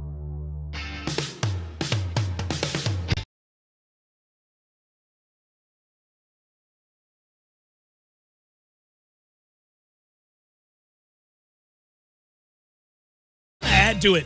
It's been too long. We've been terrible about our bold endeavors. We've been terrible. Tom hasn't even changed the hockey number. This is just pathetic. The big board has been largely cast off into a place where it's no longer part of the show. And big board. Yeah, what are we doing? It's our fault. We got to take blame for that. Tom, you got to get on the hockey, the race to whatever the number is. It was 98. Let's skate to 98 or whatever. Yeah, they blew that away last year. Yeah, I know. You got to pick a new number and get that sucker up there. Who knew they'd try? They tried last year. I was impressed. Well, it was fresh off of not trying the year before, yeah, so there was a lot of trying to be done. Same coach. Weird team. Anyhow, but I like this look up there on a daily basis and see you draw the little lines, and it's comfort. It's like comfort food. It's like mac and cheese. I like to look up there. The skate to whatever is my mac and cheese for the week. Going to need a lot of points this year to make the playoffs in the East. So I'll factor that into the final number. We'll have one up by tomorrow. Making the damn playoffs, for Christ's sake. You mean... No, I just mean you have to. You're going to need them. Yeah. There's a lot of good teams and a couple of terrible teams. Hey, remember when Detroit made the playoffs every year for 2 decades? Oh, it happened yeah. Well, they are drunk in the curb right now, face down. Smoking that crack pipe. Right. Now, watch the Lightning lose to them tonight on home ice. Because you just said something, yeah. They are 0-4-2, sir, through 6 games. They have 2 points through 6 games in the NHL. That's really hard to do. So, we got screwed last night. Big Daddy J got screwed last night. Twice. Big Daddy lost by a half point in the NBA when I led by 25 in the fourth. I was on the right side. Got screwed twice? Twice. Not just screwing, Mitch. Not just screwing, Mitch. That's why they call it gambling. I laughed. People love to point out when you miss a pick, too, and it makes me laugh. I'm like, look, man, I do this every day. I'm not going to go 100-0. That'd be like laughing at a baseball player when they make an out. I mean, look, this is what happens. It's gambling. You know, it's the long haul deal. Anyhow, so I gave a goal and a half last night. Washington wins by a goal in overtime, but we didn't know the Rangers would be that desperate. I can't believe that. I mean, that's behind the curtain. I thought that was a surefire winner. It was. Because Henrik Lundqvist played Tuesday night and in the Garden. They were going to sit him, and then they started. They got to get on the train, go down to Washington, D.C., and go play that game. They are that desperate that in week 2/3, what are you going to do? That they want to start him back-to-back nights in different towns. And they get the loss for their troubles. Yeah, they got a point, though. They did get a point. It was overtime. You're right. But anyhow, so I lose by a half goal there, and then I lose by a half point in the NBA. And Milwaukee, which, by the way, is going to be the most fun team to watch in the NBA this year because they've changed their modus operandi. They're going to shoot a ton of threes. And so, you know, you're going to watch a fun team score a lot of points with a guy who's a MVP candidate, the Greek Freak, who, by the way, if he ever develops any kind of a jump shot. That's the goal this year. Well, it's over, though. You can't cover him any other way. He's that good even without it. Imagine if he gets it. So, anyhow, they're up 20-plus points in the fourth. In the second half. It might have been late third. I double-checked. I was up 20-something points. I said, forget about it. I'm just going to continue to watch the baseball, which was phenomenal. Next thing I know, I got up this morning. I looked at that score. I went, really? Did you stay up for the whole baseball game? I did. It was incredible. But baseball's got a problem. These amazing moments are seen by nobody until the next morning when they look at their phone or their iPad or they get up and turn on SportsCenter while they make breakfast. That's it. It's just ridiculous. What a catch by Benintendi. I mean, the bases are loaded. Yeah. You talk about all or nothing and making a decision in a moment. It's now. It's now. And once you commit to that, Tom, you got to commit to that. I'm going to end the game. One way or the other. Or we lose. Yeah. No, you're ending the game. Yeah, you're ending the game. It's go time. It's crazy to watch that. I'm watching it again. Watching it again, I just think, oh my God, in a split second, he had to make the decision. I can make this catch. I can make this catch. You have to be all in. That better hit your face if you don't catch it. Yeah, God, I mean, or you need a lucky bounce and catches your shoulder, stays in front of you. Yeah, something's got, because they're all circling the bases, and this game is over 9-8. You lose, and then guess what you got? David Price tonight. Go. You'd be down 3 against Verlander. You'd be down 3-2. The series was over. Basically, that play. Yeah. May have just won the series for the Red Sox. Chris Sale is over there puking. You don't even know if you're going to get anything out of him in this series. And Price is going tonight. They would have, dude, that was your series. You ever make a catch like that in a game? Yes. I also broke my wrist trying to make a catch. Similar, not quite that way. I was sliding on my ass on one of them. But yes, I me too. It's very scary. It's very scary. Well, if your glove gets caught, I broke my wrist doing it. Mulara could call in and talk about it. He saw it. Yeah, I've done one where you're diving face forward essentially, and your wrist could go one way or the other, and you hope it goes the right way. But I mean, I'm just talking about scary, as in you know how risky this move is. Yeah, like you know it while you're running. You've already committed. You're doing it. You're not thinking about the decision. You already made it. You got to do it. But you're evaluating as the ball's coming down. I better catch this son of a because this thing is sinking. Yeah. I can't. It's really, really impressive that he caught that ball, and then he had I would have got up and done a lot more than he did. He just kind of gave the oomph. I'd have been like, my pants are coming off. Good night now, Houston. Good night now, Houston. It doesn't apply to me because I wasn't going to stay up anyway to watch the end of either of these games the last 2 nights between, or the last 2 days between Boston and Houston. Yeah. Actually, in truth, I did have to switch over 2 days ago, so I was up because it was a matinee game. But, I mean, really, these are 9-inning games. It took 3 hours, 52 minutes, and 4.5 hours. No, it's not good to have a 4.5-hour game. What are we doing here, man? It's a 9-inning game. No, in 9 innings, you don't want 4.5 hours. You also don't want games ending at 1 o'clock in the morning or 2. You got to be better, man. We've got to find a way. I really hate it because they've been riveting. That game last night was incredible. That was a really fun game. If you're a kid, so my son got home from baseball. He had a game, played well, was juiced about baseball. We talked baseball the whole way home. I'm driving home, he and I in the car. Perfect father-son moment. We're talking about situations. Did you have a catch while you're driving? Oh, no, but I could have choked up. We were talking about, so he got beamed last night and then had another at-bat after. Well, you're worried that he's going to be afraid of the ball. I mean, he wore one good. I mean, it was that. What did he do, tag and go to third in a blowout game last time these two teams played? No, they're a little erratic at this age. Oh. Kid caught him, rode one in, and got him right on that hip bone, man. Just right there, that spot. And I could see it hurt him. I knew it hurt him. He was a man about it, though. I was proud of him. I'll tell you what, he literally just dropped the bat, jogged to first. I was like, that's my man right there. Good job. He got there. But then the next time up, I'm thinking, oh, what's going to happen? He's going to be nervous. And you'd have every right to be. At 10 years old, you were a bunch of them, Of course. Yeah, I couldn't see the baseball. That's the difference. Well, I'm saying, though, when you get hit, it doesn't matter why.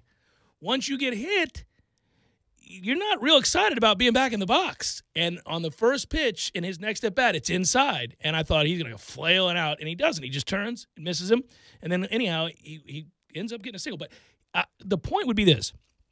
We talked about his ABs, and I told him I was proud of him. He had one at-bat where he fouled off 5 pitches and ended up working a walk, and I said that's what's known as a professional at-bat. That's a good job. You forced him to make better pitches, and you kept hanging in there with 2 strikes, and we were talking about it. So we walked through the door.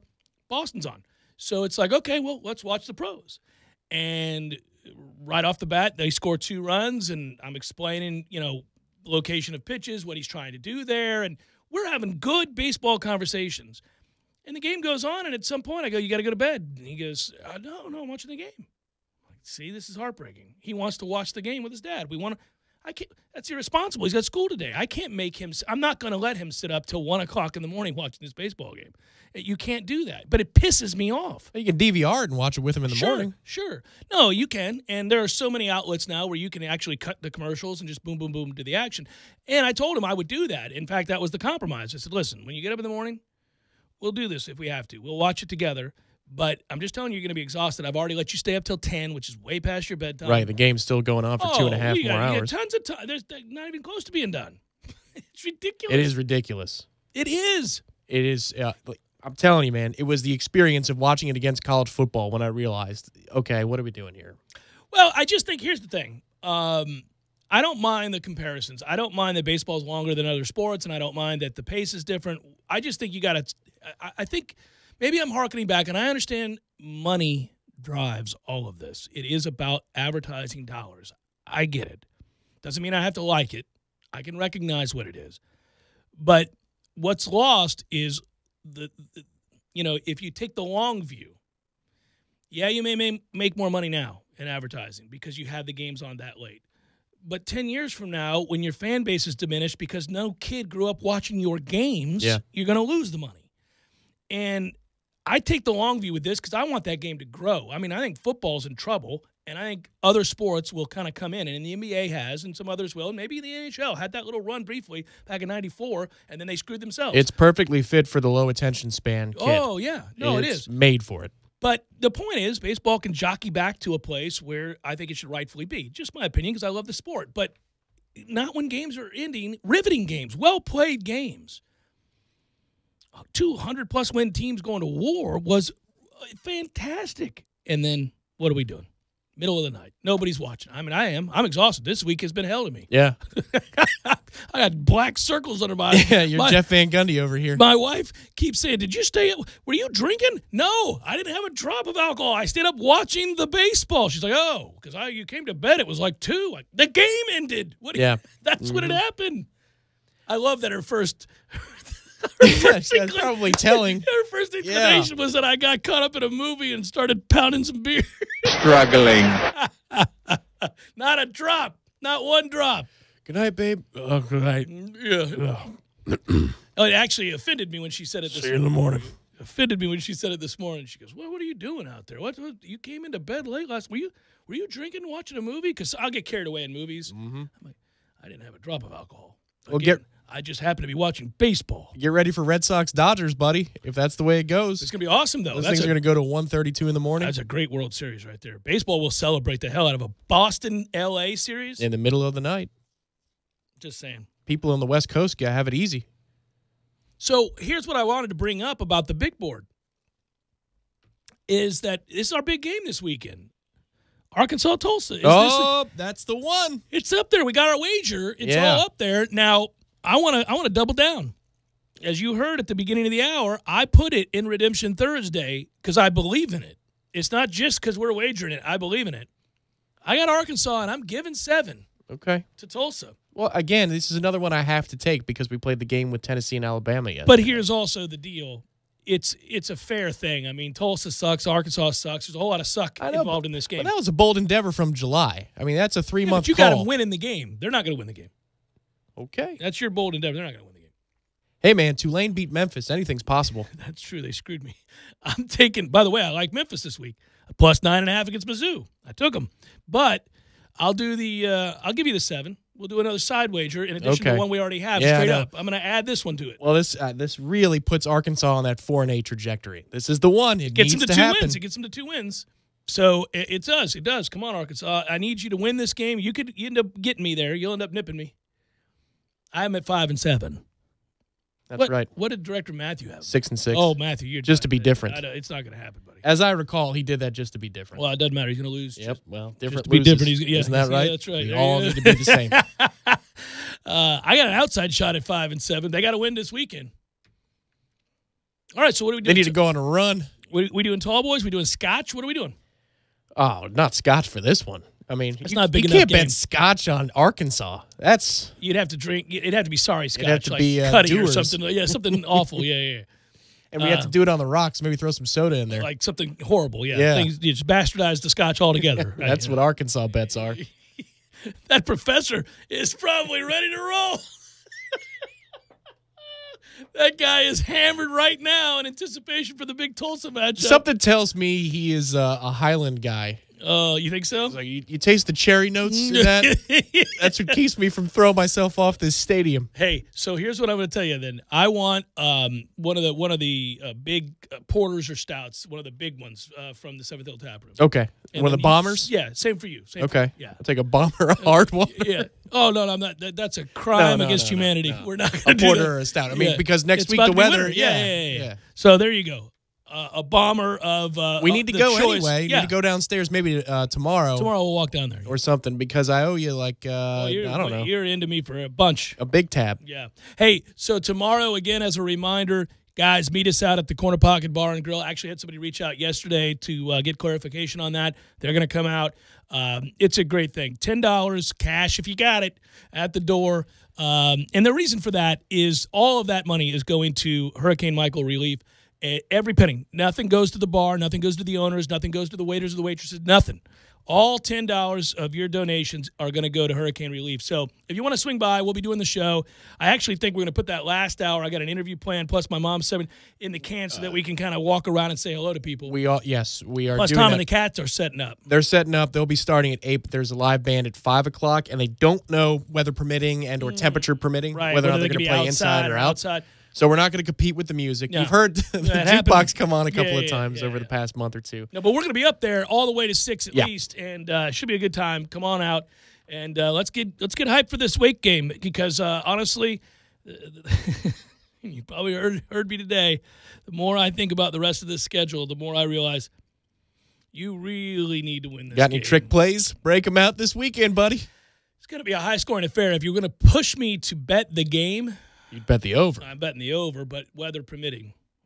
You know what that is? 60, I think, is what I saw, right? 60? Yeah. I'm going over 60. Really? Yeah. Okay. Yeah, because you've got faith in Wake, creating some coverage busts and cashing in on them. Yeah, I think Wake will score a few touchdowns, and I think we'll score in the 40s. Oh. High 30s. Up to the 40s now. Well, high 30s. Even if the weather is soupy? Well, no. All bets are off. I wouldn't touch it, man. I'm not. Given the weather forecast, I didn't touch the game both in Redemption Thursday or my personal live. I'm not touching it. I can't trust us to cover 10.5 against a high school. I'm not. No. I'm talking about overs and unders, too. Weather Well, would deeply affect that, I would think. Absolutely. Not going to bother with it. My boy Brahms got a big game this weekend. I'm all over Purdue. Really? Yeah, they've been playing really good football lately. Well, I know they have. Nah, and if they were playing halfway decent, you'd still say the same thing because you love Purdue. And I love him, and I love what they've done. Ohio State's pretty good. Defensively, not as good as they've been. And Purdue can score. Give me the 13. Give me all 13 of those, baby, at home. They're going to play. They're going to play. I got a big card this weekend, guys. Jeff Cameron Show, 97.9 ESPN Radio.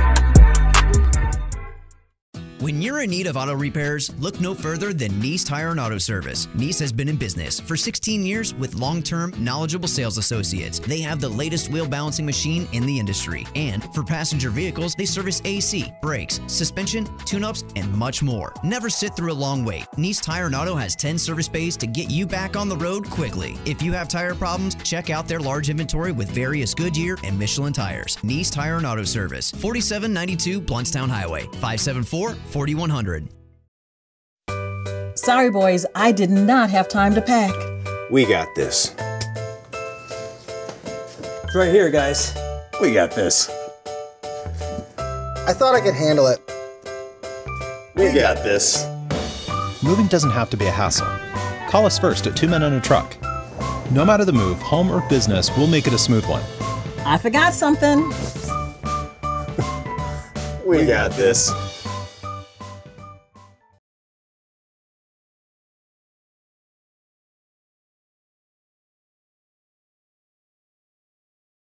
Location open on Saturdays, 8 until noon.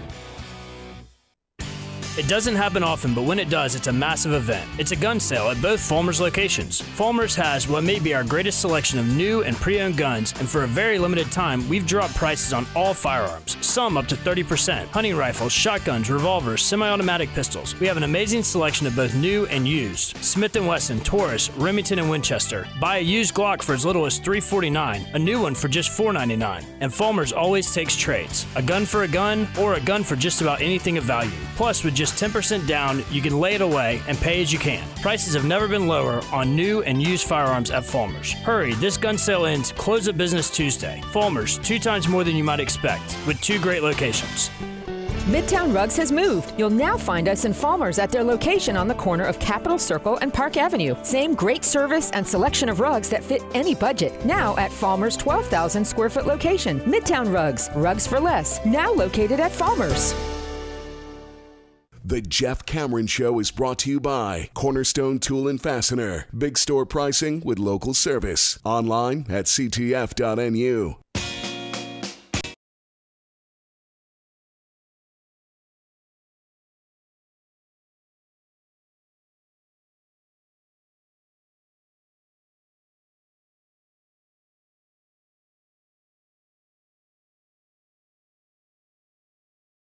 Yeah. I went and looked it up because you and I were just talking during the break. You mentioned to me during the break that Sunday Night Football is good this week because the Chiefs are playing the Bengals, and that is a real good game. And, of course, the Chiefs just got done losing 43-40 to New England on the road, and that was a great game.